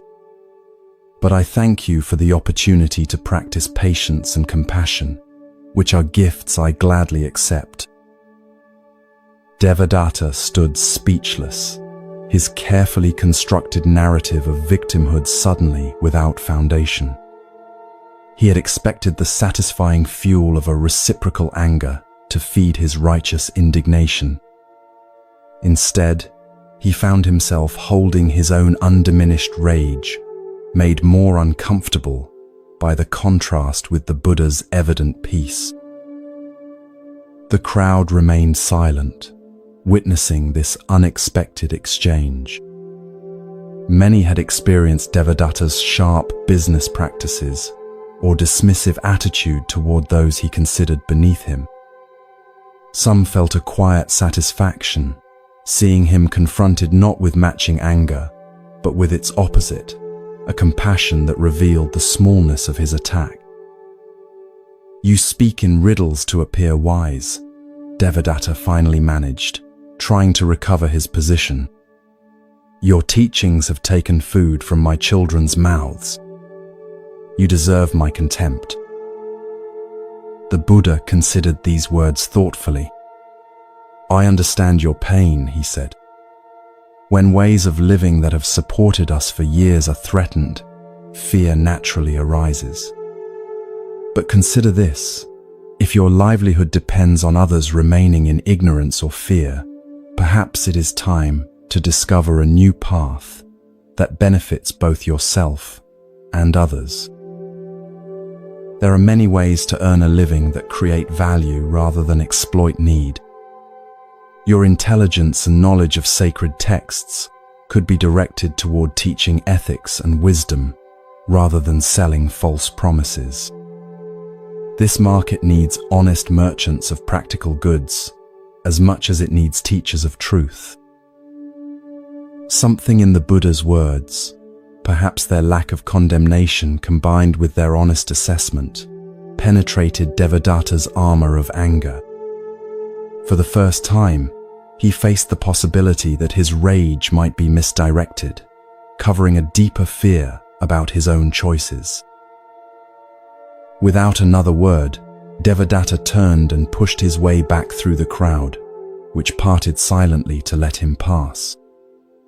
His face no longer showed anger, but confusion and, perhaps, the first glimmer of reflection. The Buddha returned to his teaching, as if nothing unusual had occurred, but many in the audience found their attention divided between his words and the departing figure of Devadatta. They had witnessed something remarkable, not just an insult declined, but a demonstration of how freedom from reactivity creates space for genuine compassion. That night, Devadatta could not sleep. He paced his modest home long after his family had retired, replaying the marketplace encounter in his mind. Each time he remembered the Buddha's calm response to his provocation, he felt increasingly uncomfortable with his own behavior. The contrast between his burning anger and the Buddha's evident peace made clear which state was preferable. By morning, something had shifted within him. The anger that had defined his days for so long had begun to feel like a heavy burden he was tired of carrying. With the first light of dawn, he made a decision that surprised even himself. The Buddha and his disciples were still encamped at the edge of the city, where many would come to receive teachings over the course of their stay.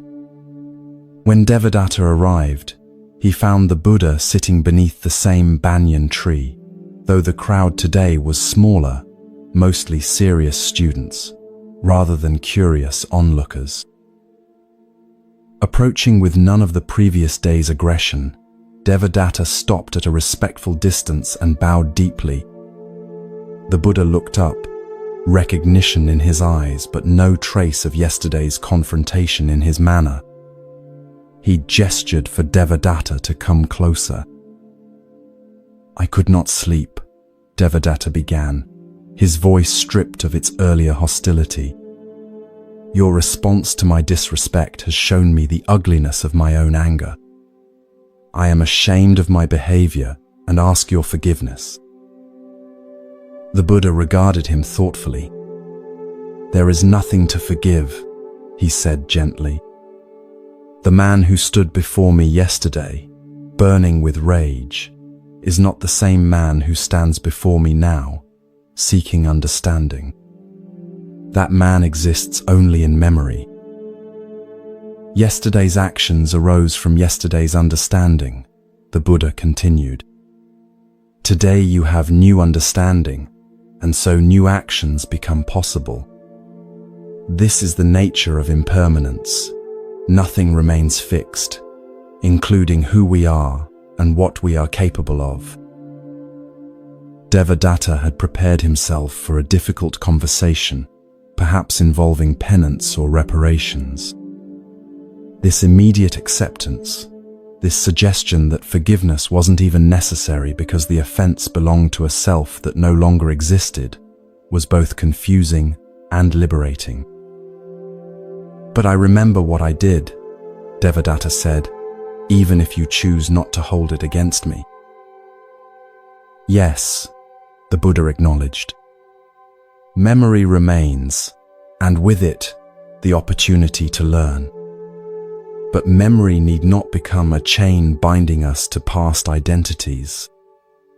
Each moment offers the freedom to choose again, to become someone new." The Buddha invited Devadatta to sit beside him in the shade of the banyan tree. For the next hour, they spoke not as adversaries, but as two humans exploring the nature of anger, forgiveness, and transformation. The Buddha's disciples, observing from a distance, marveled at how yesterday's antagonist had so quickly become today's earnest student. Anger arises when we believe a story about how things should be, rather than accepting how they are, the Buddha explained. You believed your livelihood and status should remain unchanged, and when my teachings threatened that expectation, anger was the natural result. But your anger did not change reality. It only added suffering to an already difficult situation. This is why I teach that forgiveness is not primarily for the benefit of others, but for ourselves. When we forgive, we put down the hot coal of anger we've been carrying. Devadatta considered this carefully. I have been angry for so long that it became part of my identity, he admitted. Without it, I'm not entirely sure who I am. The Buddha smiled with understanding. This is a common fear that keeps many bound to old patterns. But consider how a snake must release its grip on its old skin to grow. In the space between identities, between who you were and who you are becoming, true freedom can be found. As their conversation continued, others gathered to listen, drawn by the remarkable sight of yesterday's antagonist, engaged in earnest dialogue with the Buddha. Among them was a young monk named Ananda, who would later become known for his exceptional memory and his role in preserving the Buddha's teachings. Ananda was particularly struck by how the Buddha embodied the forgiveness he taught.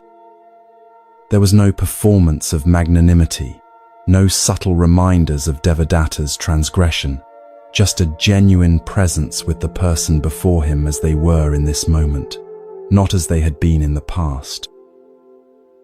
Master, Ananda asked when there was a pause in the conversation, how did you maintain such peace when Devadatta confronted you yesterday?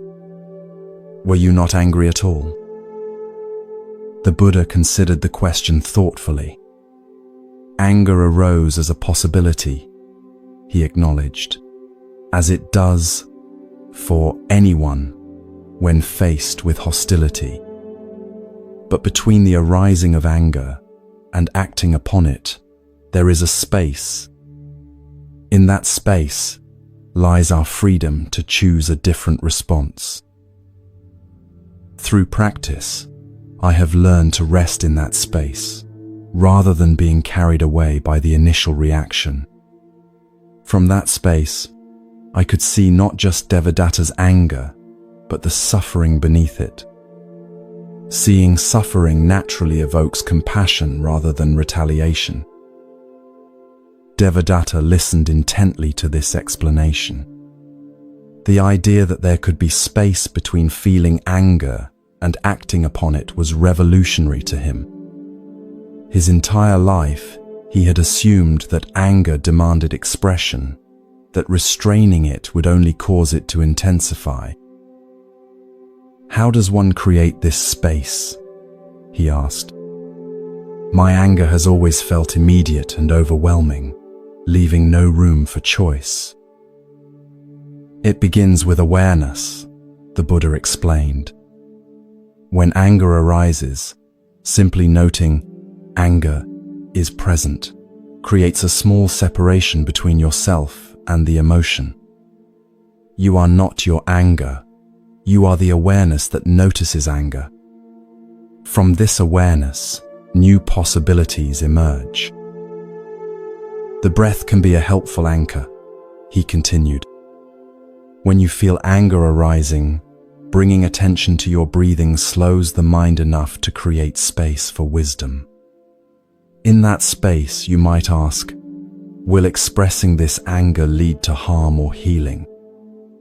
Does it align with who I wish to become?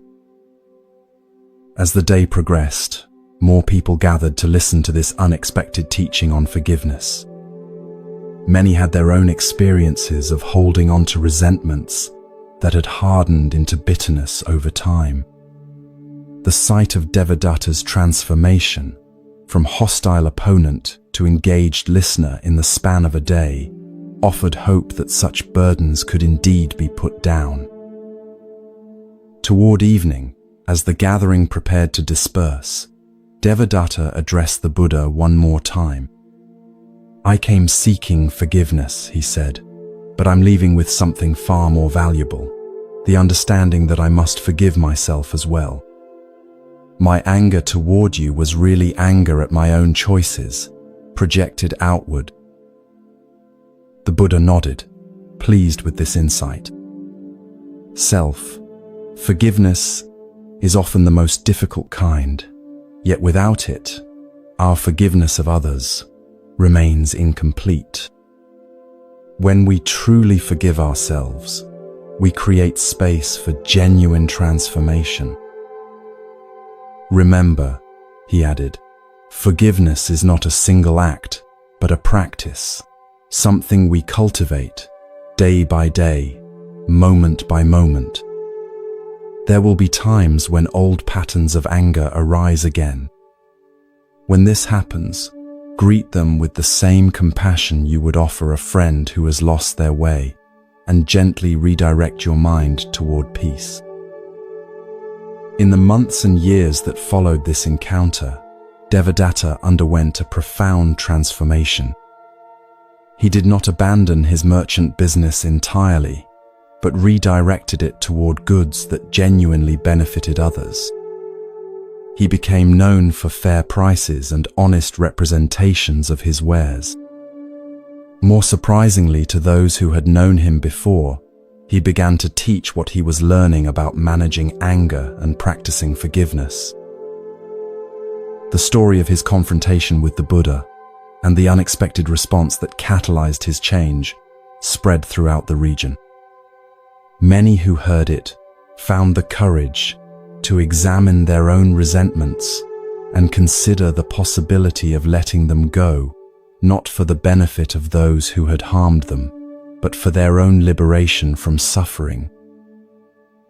Years later, when the Buddha returned to that same marketplace during his travels, Devadatta was among those who came to welcome him. The two sat once again beneath the banyan tree, no longer as former adversaries, but as fellow travelers on the path of awakening. "Do you remember our first meeting?"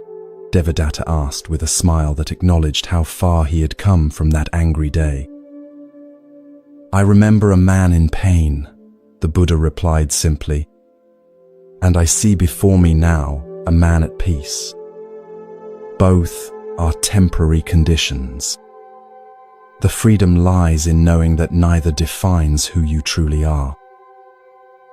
Ananda, who had accompanied the Buddha on this return journey, later recorded this teaching on forgiveness as one of the most powerful demonstrations of the Dharma in action.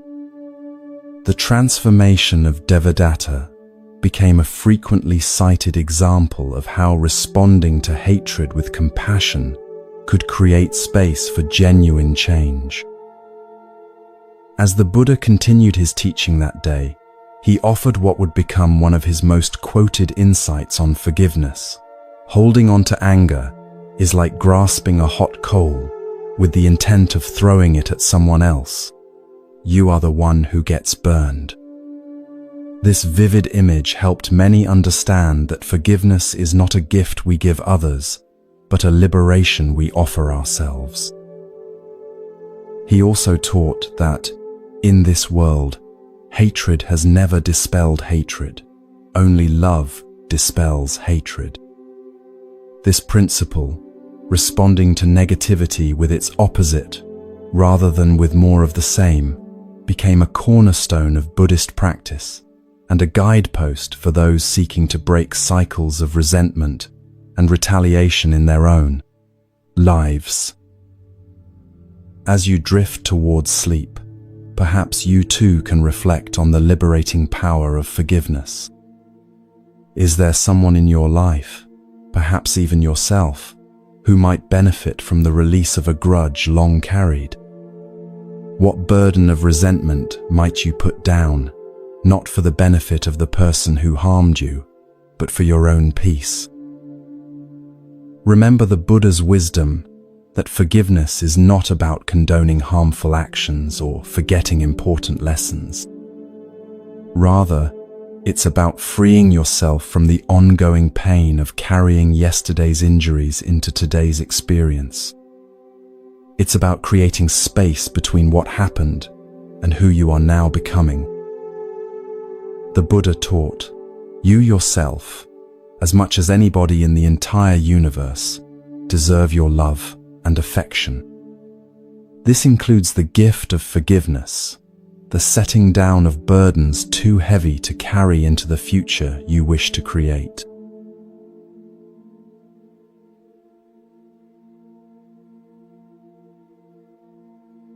The dark side of kindness, finding balance in giving. As night deepens around us, we travel to a mountainside monastery nestled among ancient trees, where an unexpected lesson about kindness awaits. Let your body sink more deeply into comfort as we explore this paradoxical wisdom.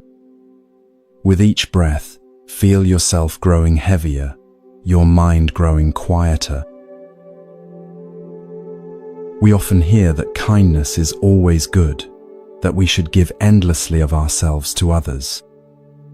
But tonight's story reveals something rarely discussed, the shadow side of kindness, when giving too much depletes our spirit and diminishes our ability to truly help others. This ancient wisdom remains profoundly relevant in our modern world, where many of us struggle with boundaries and self-care. The Buddha taught, you can search throughout the entire universe for someone who is more deserving of your love and affection than you are yourself, and that person is not to be found anywhere. This teaching reminds us that caring for ourselves is not selfish, but necessary for sustainable compassion toward others. High on a forested mountain, surrounded by cherry trees and gentle flowing streams, stood a temple known for its teachings on balanced living. Here lived the elderly monk Arrow, whose practical wisdom about navigating life's complexities drew seekers from many provinces. One spring morning, as cherry blossoms drifted like pink snow around the temple grounds, a young woman named Kiara arrived. Her face, though beautiful, carried shadows of exhaustion and disappointment. She had traveled for 5 days from her village, seeking wisdom about a persistent problem that left her feeling increasingly empty. After being welcomed and offered tea to refresh herself after her journey, Kiara was invited to speak with Master Arrow in the temple garden. The old monk's kind yet penetrating gaze seemed to see beyond her careful composure to the depletion beneath.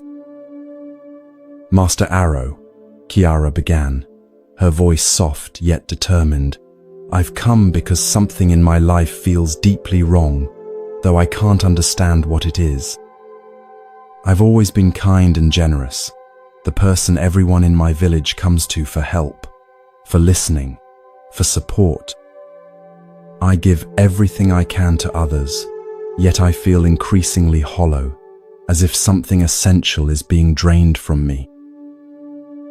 She paused, struggling to articulate her confusion. I was taught that kindness brings joy to the giver as well as the receiver. If that's true, why do I feel so depleted? Have I not been kind enough? Or is there something wrong with how I'm practicing kindness? Arrow studied her thoughtfully, noting the tension in her shoulders and the way her hands clutched her teacup, as if seeking warmth from its simple clay form. He recognized in her the common pattern of someone who had given far beyond their capacity, mistaking depletion for virtue. Kiara, he said gently, before I answer, may I ask you a question? When was the last time you did something solely for your own joy, with no thought of helping others? The young woman looked startled, almost guilty, as if he had suggested something improper. She thought for a long moment. I can't remember, she finally admitted. There's always someone who needs help in the village. It would feel selfish to pursue my own interests when others are suffering. Arrow nodded, his suspicion confirmed.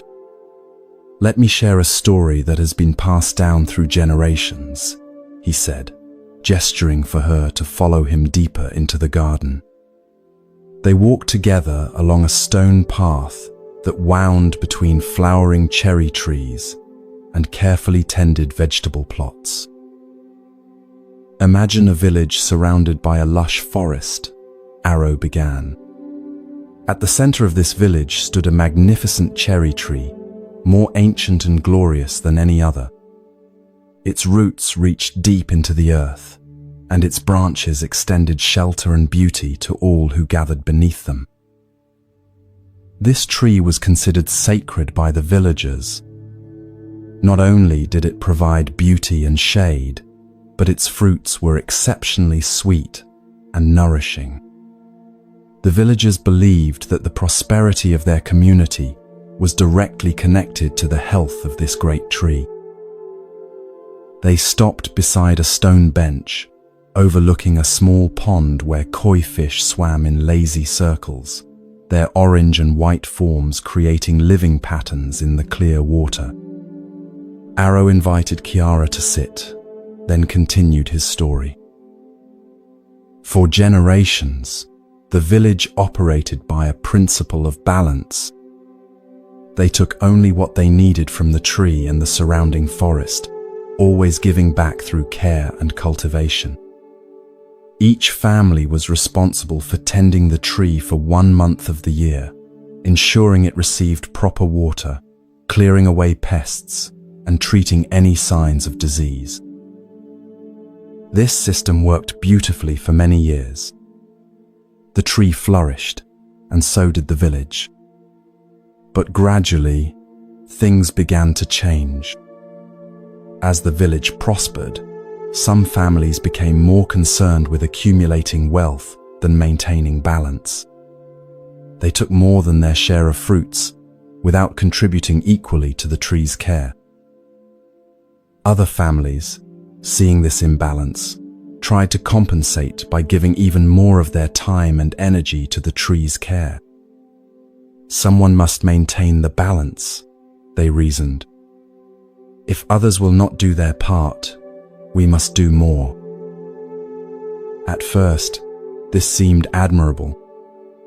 But over time, these overly generous families began to suffer.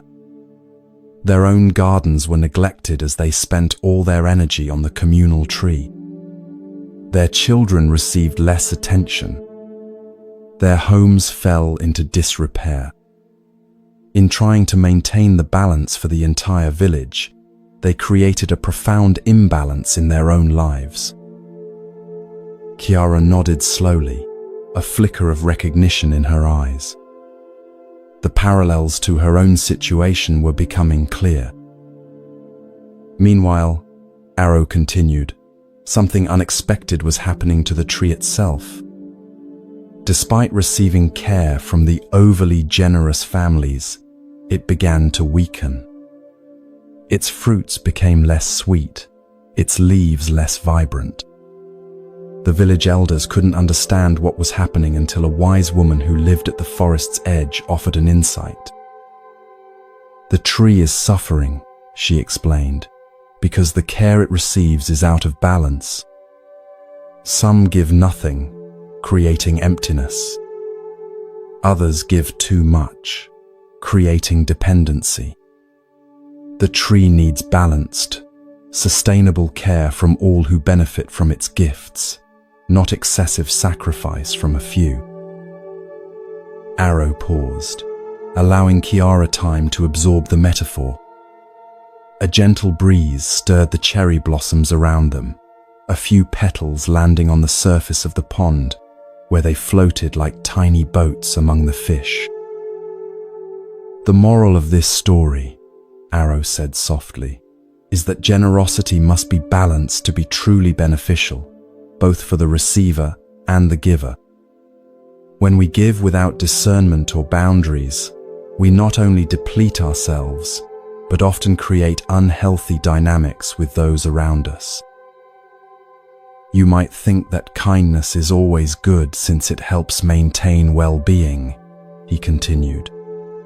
However, there is what we might call toxic kindness, a form of giving where we forget ourselves entirely, becoming so focused on others' needs that we disappear into the background of our own lives. Kiara's eyes widened at this concept. No one had ever suggested to her that kindness could have a dark side. In her village, self-sacrifice was consistently praised, especially for women. The more one gave, the more virtuous they were considered. Think of a parent, Arrow suggested, who gives everything for their children's well-being to the point of completely neglecting their own health, interests, and dreams. What message does this send to the children? And what happens when that parent inevitably burns out from such unsustainable giving? The children learn that self-neglect is virtuous, Kiara replied thoughtfully. And when the parent burns out, the very people they were trying to help suffer even more from their collapse. Precisely, Arrow nodded. The Buddha taught the middle path, avoiding extremes in all aspects of life. This applies to giving as much as to anything else. Sustainable compassion requires that we honor our own needs alongside those of others. They sat in silence for a moment, watching a dragonfly skim across the pond's surface. Kiara seemed to be processing this new perspective, examining her life through a different lens. There are several ways that excessive kindness becomes harmful, Arrow continued. First, when we never say no to others' requests, we eventually become resentful, even if we hide it from ourselves. This resentment poisons the very kindness we're trying to offer. Second, when we constantly prioritize others' needs above our own, we teach them that our boundaries don't matter. People come to expect our sacrifice rather than appreciating it as a gift freely given. Third, and perhaps most importantly, excessive self-sacrifice often comes from a place of fear rather than love, fear of rejection, fear of not being needed, fear of confrontation. Actions motivated by fear rather than love rarely bring the results we hope for. Kiara looked down at her hands, which had finally relaxed their grip on the teacup. I recognize myself in what you're saying, she admitted. I've been afraid that if I stopped being constantly available to everyone, they would no longer value me. My kindness has been partly about earning my place in the community. Arrow nodded, with compassion. The Buddha taught that there are 4 sublime states of mind: loving, kindness, compassion, sympathetic joy, and equanimity. Note that equanimity, a balanced, peaceful mind, is essential alongside compassion. Without it, our compassion becomes distorted and unsustainable. He rose from the bench and gestured for Kiara to continue walking with him through the garden. They followed the path to a section where medicinal herbs grew in carefully tended beds. Look at how these healing plants are cultivated, Arrow said. They need adequate space around them. If planted too closely together, they compete for nutrients and none thrive. So too, with humans, we need space for our own growth if we are to have anything meaningful to offer others. As they continued their walk, Arrow shared more aspects of balanced giving. He explained how helping others navigate their challenges requires discernment about when assistance supports growth and when it creates dependency. He described the importance of recognizing one's own capacity on any given day, rather than giving from a place of depletion. The Buddha taught that we should be islands unto ourselves, Arrow explained. This doesn't mean isolation, but rather developing inner resources so that our well-being isn't entirely dependent on external validation or roles. From this stable inner island, we can reach out to others in genuine service rather than from need. By midday, they had completed a circuit of the temple grounds and returned to a small pavilion where a simple lunch awaited them. As they ate rice, vegetables, and pickled radishes, Kiara asked the question that had been forming in her mind throughout their conversation. Master Arrow, how do I find the right balance? How do I continue to be kind without losing myself in the process? Arrow smiled, pleased with her willingness to explore this nuanced territory. The Buddha offered guidance through what he called the middle way, finding the path between harmful extremes. Let me share some practical approaches to balanced kindness. First, establish clear boundaries. Decide what you can genuinely offer without resentment, and practice communicating these limits clearly and kindly. For example, you might say, I can listen to you for half an hour this afternoon, and then I need to attend to my own work. Second, release the guilt that often accompanies self-care. Remember that taking care of yourself isn't selfish, it's necessary for sustainable compassion. The Buddha himself took time for rest and solitude, even stepping away from his disciples regularly to replenish his energy. Third, pay attention to motivation. Ask yourself honestly, am I helping because it truly serves this person's highest good, or am I seeking approval, avoiding conflict, or fulfilling an identity as the helpful one? Genuine compassion comes from a clear heart, not from hidden needs. Kiara nodded, absorbing these teachings. She could see how her helping often came from a place of seeking validation rather than from centered compassion. The distinction was subtle but profound. Fourth, Arrow continued, cultivate discernment about when help is truly helpful. Sometimes allowing others to struggle through their challenges builds their capacity more than rescuing them. Ask, am I supporting growth or fostering dependency before jumping in to solve problems for others? Finally, create a list of priorities that includes your own well-being and growth.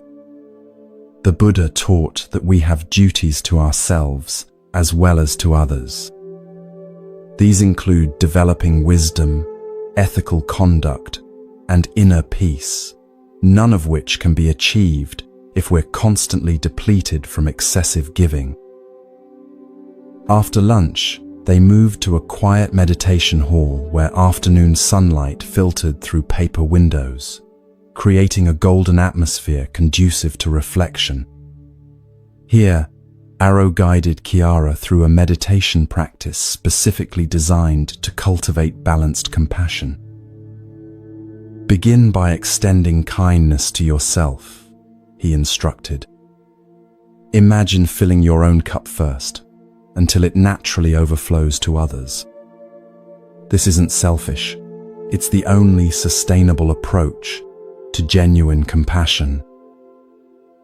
The meditation began with self-compassion, then gradually expanded to include loved ones, neutral persons, difficult people, and finally all beings. Throughout, Arrow emphasized maintaining equanimity, a balanced heart that offers love without becoming overwhelmed by others' suffering. The Buddha taught that true compassion includes wisdom, Arrow explained after the meditation concluded. It recognizes that each person must walk their own path and learn their own lessons. Our role isn't to take on others' journeys, but to offer support while honoring their autonomy and our own boundaries. As evening approached, painting the mountains in shades of purple and gold, Kiara prepared for her final night at the temple before beginning her journey home the next day. She felt both challenged and liberated by the day's teachings, recognizing for the first time how her pattern of excessive giving had undermined the very joy and connection she sought to create. "One last guidance before you depart tomorrow," Arrow offered, as they watched the sunset from the temple porch.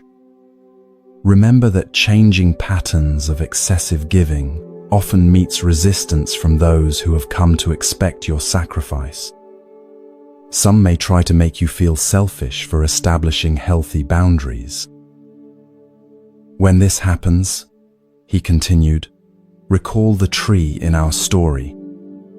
By reclaiming balance in your life, you're not becoming less compassionate, you're creating the conditions for genuine, sustainable kindness that truly benefits everyone, including yourself." That evening, in the quiet of her guest room, Kiara reflected on specific changes she would implement upon returning to her village. She would set aside time each day for her own interests, the poetry she had neglected for years, the walks in nature that replenished her spirit. She would practice saying no to requests that exceeded her capacity, offering alternatives rather than automatic self-sacrifice. Most importantly, she would work on releasing the belief that her value depended on how much she gave to others.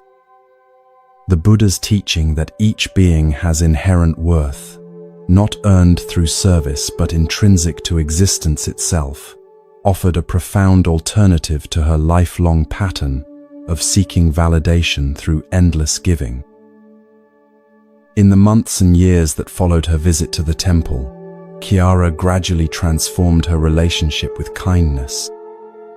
Rather than being the person who always said yes, she became known for her thoughtful discernment about where her energy could be most helpful. She learned to give from a place of genuine choice rather than compulsion or fear. Surprisingly to her, the quality of her relationships improved. Those who valued her only for what she could give them naturally drifted away, while deeper connections formed with people who appreciated her authentic presence. The help she did offer became more effective because it came from a place of fullness rather than depletion. Occasionally, Kiara returned to the mountain temple to deepen her understanding with Master Arrow. During one such visit, she shared how the teaching about balanced kindness had transformed not just her relationships with others, but also her relationship with herself. "I've discovered something unexpected," she told Arrow as they walked the same garden path where their first conversation had taken place. "When I give with healthy boundaries and from genuine choice rather than obligation, the giving itself brings me joy. It's entirely different from the depleted feeling I used to mistake for virtue." Arrow smiled, pleased with her discovery. The Buddha taught that actions undertaken with a clear and balanced mind bring happiness to both giver and receiver. What you're experiencing is the natural joy of genuine compassion, very different from the hollow exhaustion of compulsive helping. "I understand now," Kiara said, "that true kindness includes kindness to oneself. It's not a matter of choosing between my needs and others' needs, but of finding the wisdom to honor both." "Exactly so," Arrow nodded. The Buddha expressed this beautifully when he said, "You yourself, as much as anybody in the entire universe, deserve your love and affection." This teaching reminds us that including ourselves in the circle of compassion isn't selfish, it's necessary for the circle to be complete. As you drift towards sleep, perhaps you too can reflect on the balance of giving and receiving in your own life. Are there places where you consistently override your own needs to care for others? What would a more sustainable approach to compassion look like in your daily relationships? Remember the Buddha's teaching about the middle way, finding balance between extremes. Neither complete self-sacrifice nor self-centered indifference brings lasting happiness. True joy comes from honoring both self and other in a dance of balanced, authentic kindness.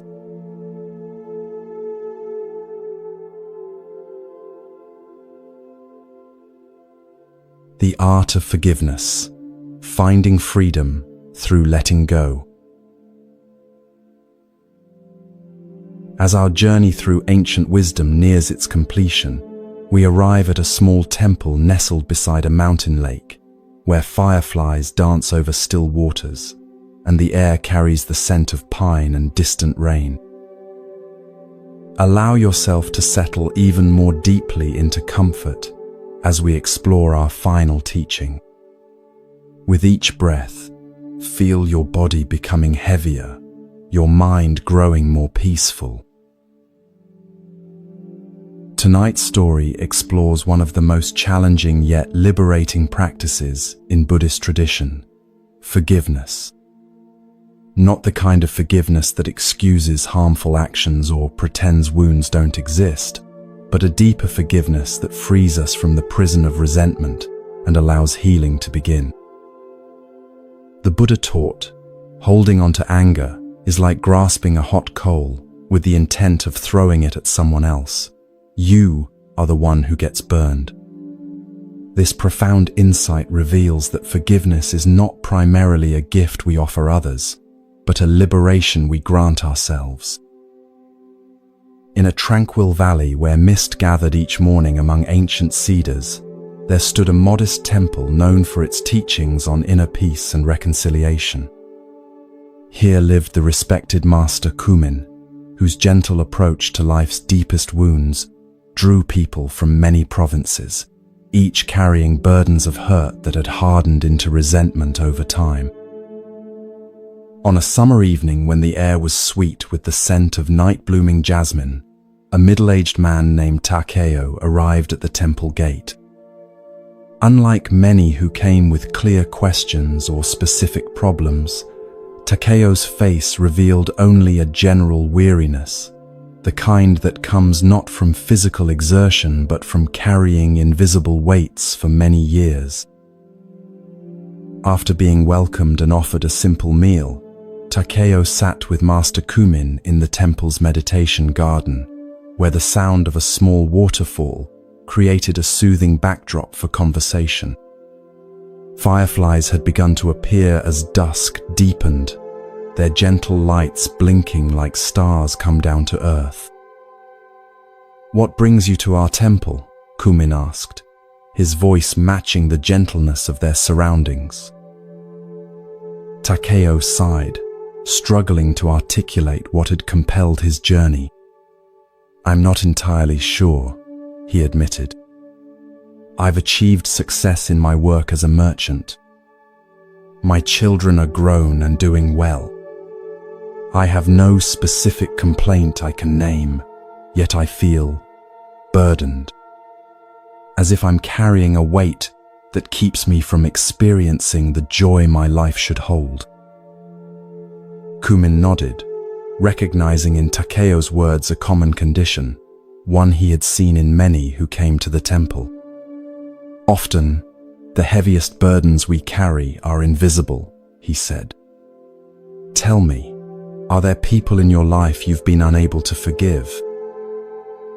The question seemed to catch Takeo by surprise.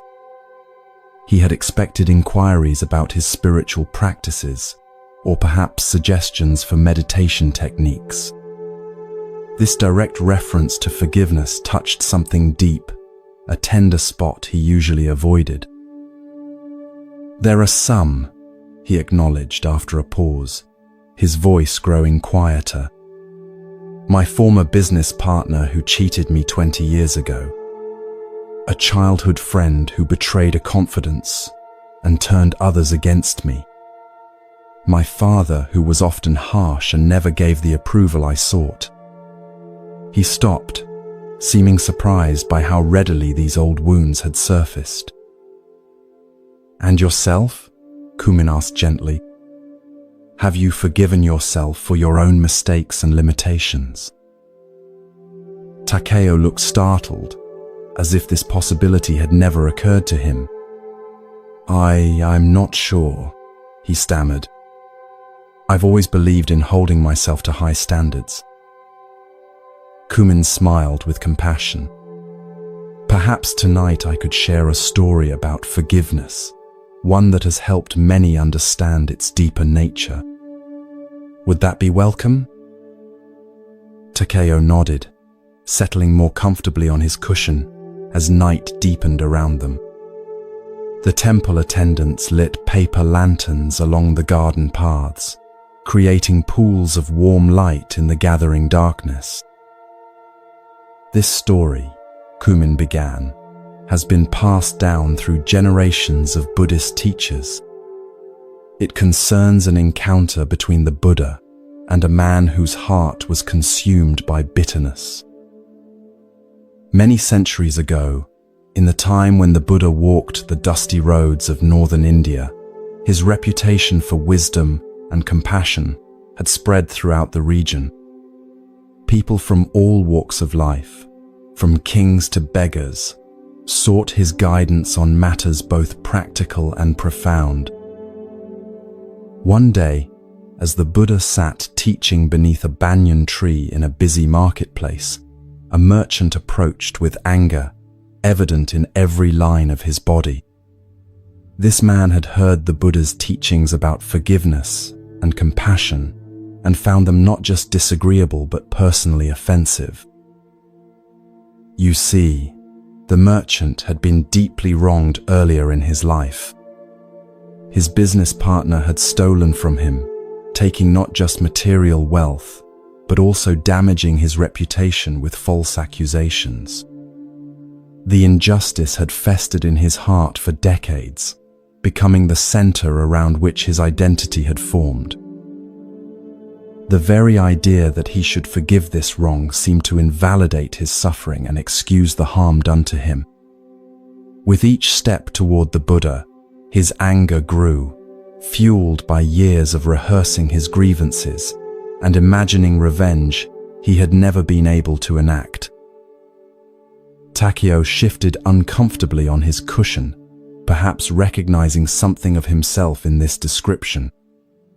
The weight he had spoken of seemed more tangible now, as if being named had given it substance.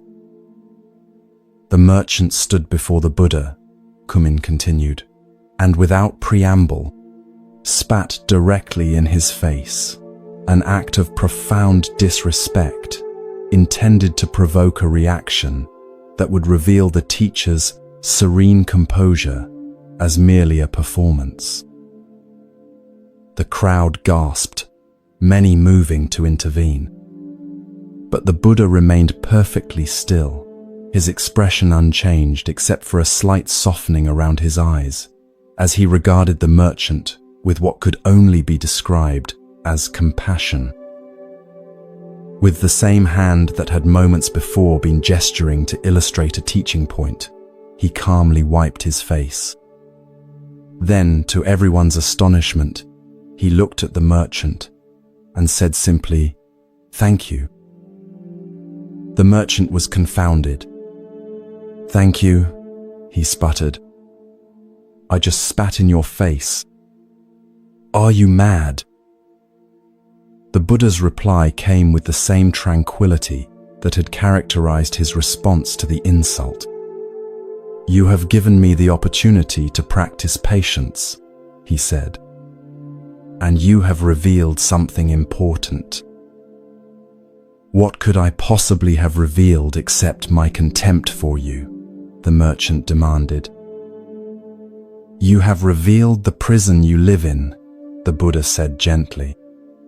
"For a man whose heart is free does not need to spit in another's face." Kumin paused here, allowing the image to resonate in the quiet garden. The only sounds were the continuing murmur of the waterfall and the distant call of a night bird. The merchant left in confusion that day, he continued after a moment. But the Buddha's response, or more accurately, his lack of an expected response, created a crack in the fortress of resentment he had built around his heart. For the first time in decades, he began to consider the possibility that his anger, which he had nursed as a righteous response to injustice, might actually be the source of his suffering rather than its result. That night, the merchant could not sleep. He tossed and turned, replaying the marketplace encounter in his mind. Each time he remembered the Buddha's calm face after such a deliberate insult, something shifted in his understanding. By morning, though he could not have articulated why, he felt compelled to return to the teacher he had tried to humiliate. When he arrived at the place where the Buddha and his disciples had made their temporary camp, he approached with a very different demeanor. Bowing deeply, he said, "I have come to ask your forgiveness for my behavior yesterday. I don't understand why, but I could not rest until I had done so." The Buddha looked at him with the same gentle attention he had offered the day before. "There is nothing to forgive," he said, surprising the merchant once again. "The man who stood before me yesterday, burning with rage, is not the same man who stands before me now, seeking understanding. That man exists only in memory." "But I remember what I did," the merchant protested. "The shame of it kept me awake all night." "Yes," the Buddha acknowledged, "memory remains, and with it the opportunity to learn. But you are not bound to continue being the person who acted from such suffering. Each moment offers the freedom to choose again, to become someone new." Takeo's posture had changed as he listened to the story. The tension in his shoulders had visibly released, and his breath had deepened, as if some constriction were beginning to loosen. The Buddha invited the merchant to sit with him, Kumin continued. For the next hour, they spoke not as adversaries, but as two humans exploring the nature of anger, forgiveness, and transformation. The Buddha explained that the practice of forgiveness is not about excusing harmful actions or forgetting important lessons, but about freeing oneself from the ongoing pain of carrying yesterday's injuries into today's experience. "Imagine," the Buddha said to the merchant, "that someone shot you with an arrow. Would you leave the arrow in your flesh, allowing it to continue causing pain long after the archer had gone? Of course not, you would remove it immediately. Yet when someone harms us with words or actions, we often leave the arrow of resentment embedded in our hearts for years, decades, even lifetimes. But removing the arrow doesn't mean the person who shot it shouldn't face consequences," the merchant argued. "Justice still matters." Indeed, the Buddha agreed. Forgiveness doesn't mean we abandon discernment or appropriate action. We can still establish boundaries, seek restoration, or even pursue justice through proper channels. But we do so from a mind unclouded by hatred, which is more likely to result in genuine resolution rather than escalating cycles of harm. The fireflies had grown more numerous now, their intermittent lights creating a magical atmosphere in the temple garden. Takeo watched their dancing patterns as he absorbed the story, his face reflecting deep reflection. "What happened to the merchant?" he asked after a while. Kumin smiled. "The merchant became one of the Buddha's most dedicated students. Having experienced the weight of carrying resentment and the freedom of letting it go, he was uniquely positioned to help others find the same liberation. The very experience that had been his prison became, through forgiveness, his path to freedom. But, Takeo objected, surely it can't be that simple. Some wounds are too deep, some injustices too severe to simply let go. You're right that it's not simple, Kumin acknowledged. Forgiveness is rarely a single act, but rather a process, sometimes a lengthy one. The Buddha never suggested that we deny our pain or prematurely declare ourselves over it. What he offered was a practice, a way of gradually releasing our grip on resentment. Would you like to learn this practice? Kumin asked. Takeo nodded, his earlier weariness now replaced by a cautious hope. The practice begins with honesty, Kumin explained. We must first acknowledge the full extent of our hurt without minimizing it. This honors our experience and creates a foundation for genuine rather than superficial forgiveness. Next, we recognize that holding on to resentment isn't protecting us from further harm, but actually prolonging our suffering. As the Buddha taught, it's like continuing to drink poison and expecting the other person to die. Then we distinguish between the action and the person. All harmful actions arise from ignorance, fear, or pain, even those that seem deliberately cruel. This doesn't excuse the behavior, but helps us see the universal human condition behind it. Finally, we make a conscious choice to release our grip on resentment, not for the other person's benefit, but for our own liberation.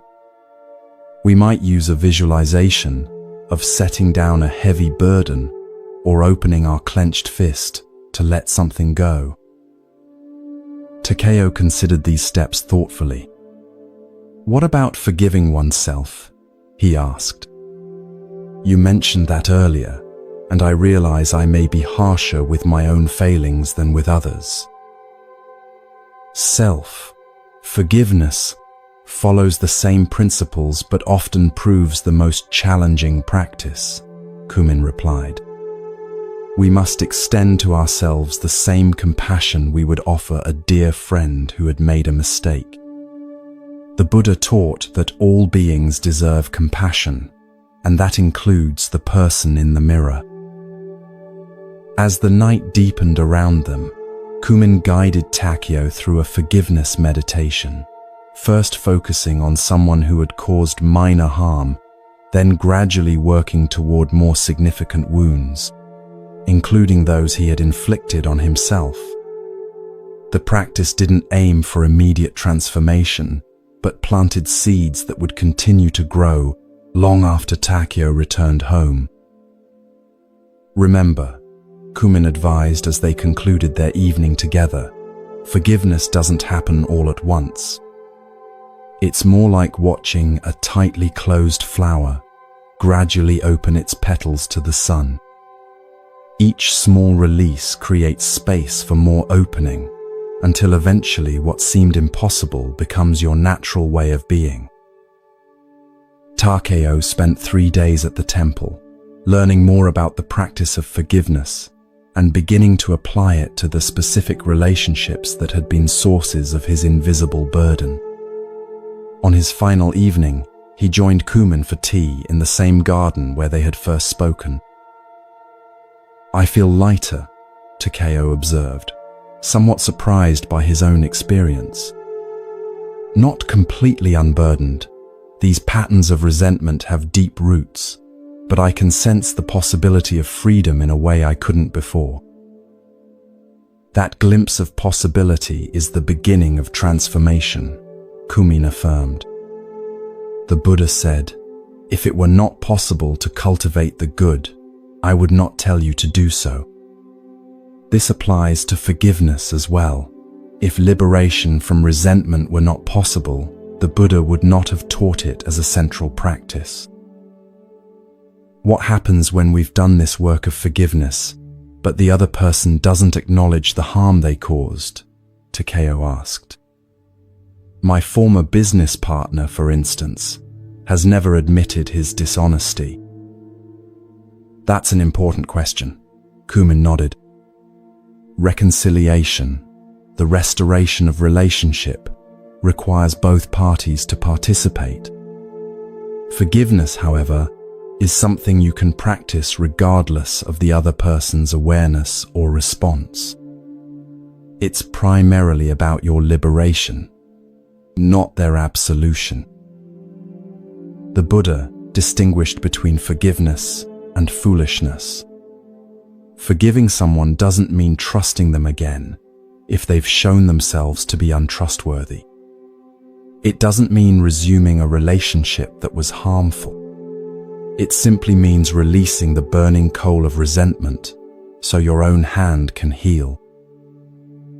As the moon rose over the temple garden, casting silver light on the small waterfall and the now still surface of the pond, Takeo felt a peace he hadn't experienced in years. The prospect of returning to his busy life no longer seemed like a return to burden, but an opportunity to practice this new understanding in daily interactions. One final teaching before you depart tomorrow, Kumin offered. The Buddha said, in the end, only 3 things matter: how much you loved, how gently you lived, and how gracefully you let go of things not meant for you. Forgiveness is the art of letting go with grace, releasing not just others from the prison of your judgment, but yourself from the prison of your resentment. In the months and years that followed his visit to the temple, Takeo gradually transformed his relationship with the past hurts that had become defining features of his internal landscape. The practice wasn't always easy. There were days when old resentments flared up strongly, especially when triggered by new situations that echoed past wounds.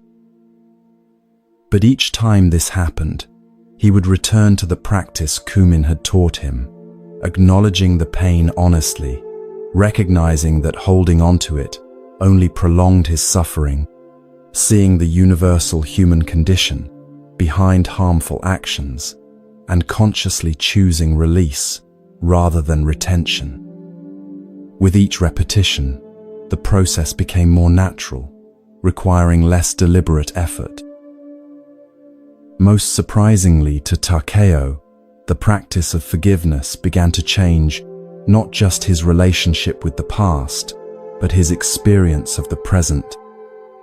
He found himself less easily offended, more readily assuming good intentions behind others' actions, and more capable of addressing conflicts directly before they hardened into resentments. His capacity for joy expanded as the energy previously consumed by maintaining grudges became available for appreciation and creativity. The success he had achieved in his merchant business, which once felt hollow despite its material rewards, now brought genuine satisfaction as he focused on how it allowed him to contribute to his community. Occasionally, Takeo returned to the temple to deepen his practice with Master Kumin. During one such visit, he shared a significant development. He had finally had a conversation with his former business partner, not seeking admission of wrongdoing or even apology, but simply to close that chapter with clarity and peace. The meeting wasn't what I expected, Takeo told Kumin as they walked the same garden path where their first conversation had taken place. He still denies any deliberate deception, seeing the situation entirely differently than I do. In the past, this would have reignited all my resentment. But this time, I could see his perspective, not agree with it, but understand how he might genuinely believe his version of events. That's the deeper forgiveness. Kumin nodded approvingly. Not just letting go of anger, but developing the wisdom to see how differently we all experience the same situations. The Buddha taught that we don't see things as they are, but as we are, through the filters of our own past experiences, fears, and desires. The meeting brought closure in a way I hadn't expected, Takeo continued. Not through vindication or apology, but through releasing my need for either. I realized I don't need him to see what happened through my eyes to be at peace with it myself. You've discovered the true freedom of forgiveness, Kumin smiled.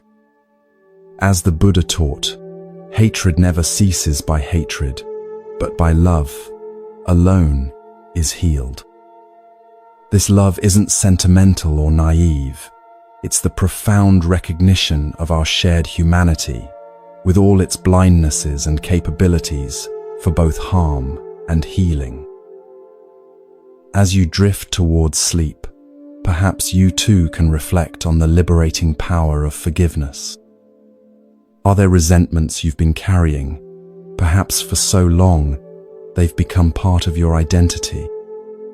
What would it feel like to begin releasing your grip on these old injuries, not for the benefit of those who caused them, but for your own freedom and peace? Remember that forgiveness doesn't mean excusing harmful actions or pretending wounds don't exist. It doesn't mean resuming relationships that were harmful or trusting those who have shown themselves to be untrustworthy. It simply means putting down the burning coal of resentment so your own hand can heal. The Buddha taught, let go of anger, let go of pride. When you are bound by nothing, you go beyond sorrow. This ancient wisdom offers a path to freedom that begins with a single choice, the choice to open your clenched fist and release what no longer serves your happiness.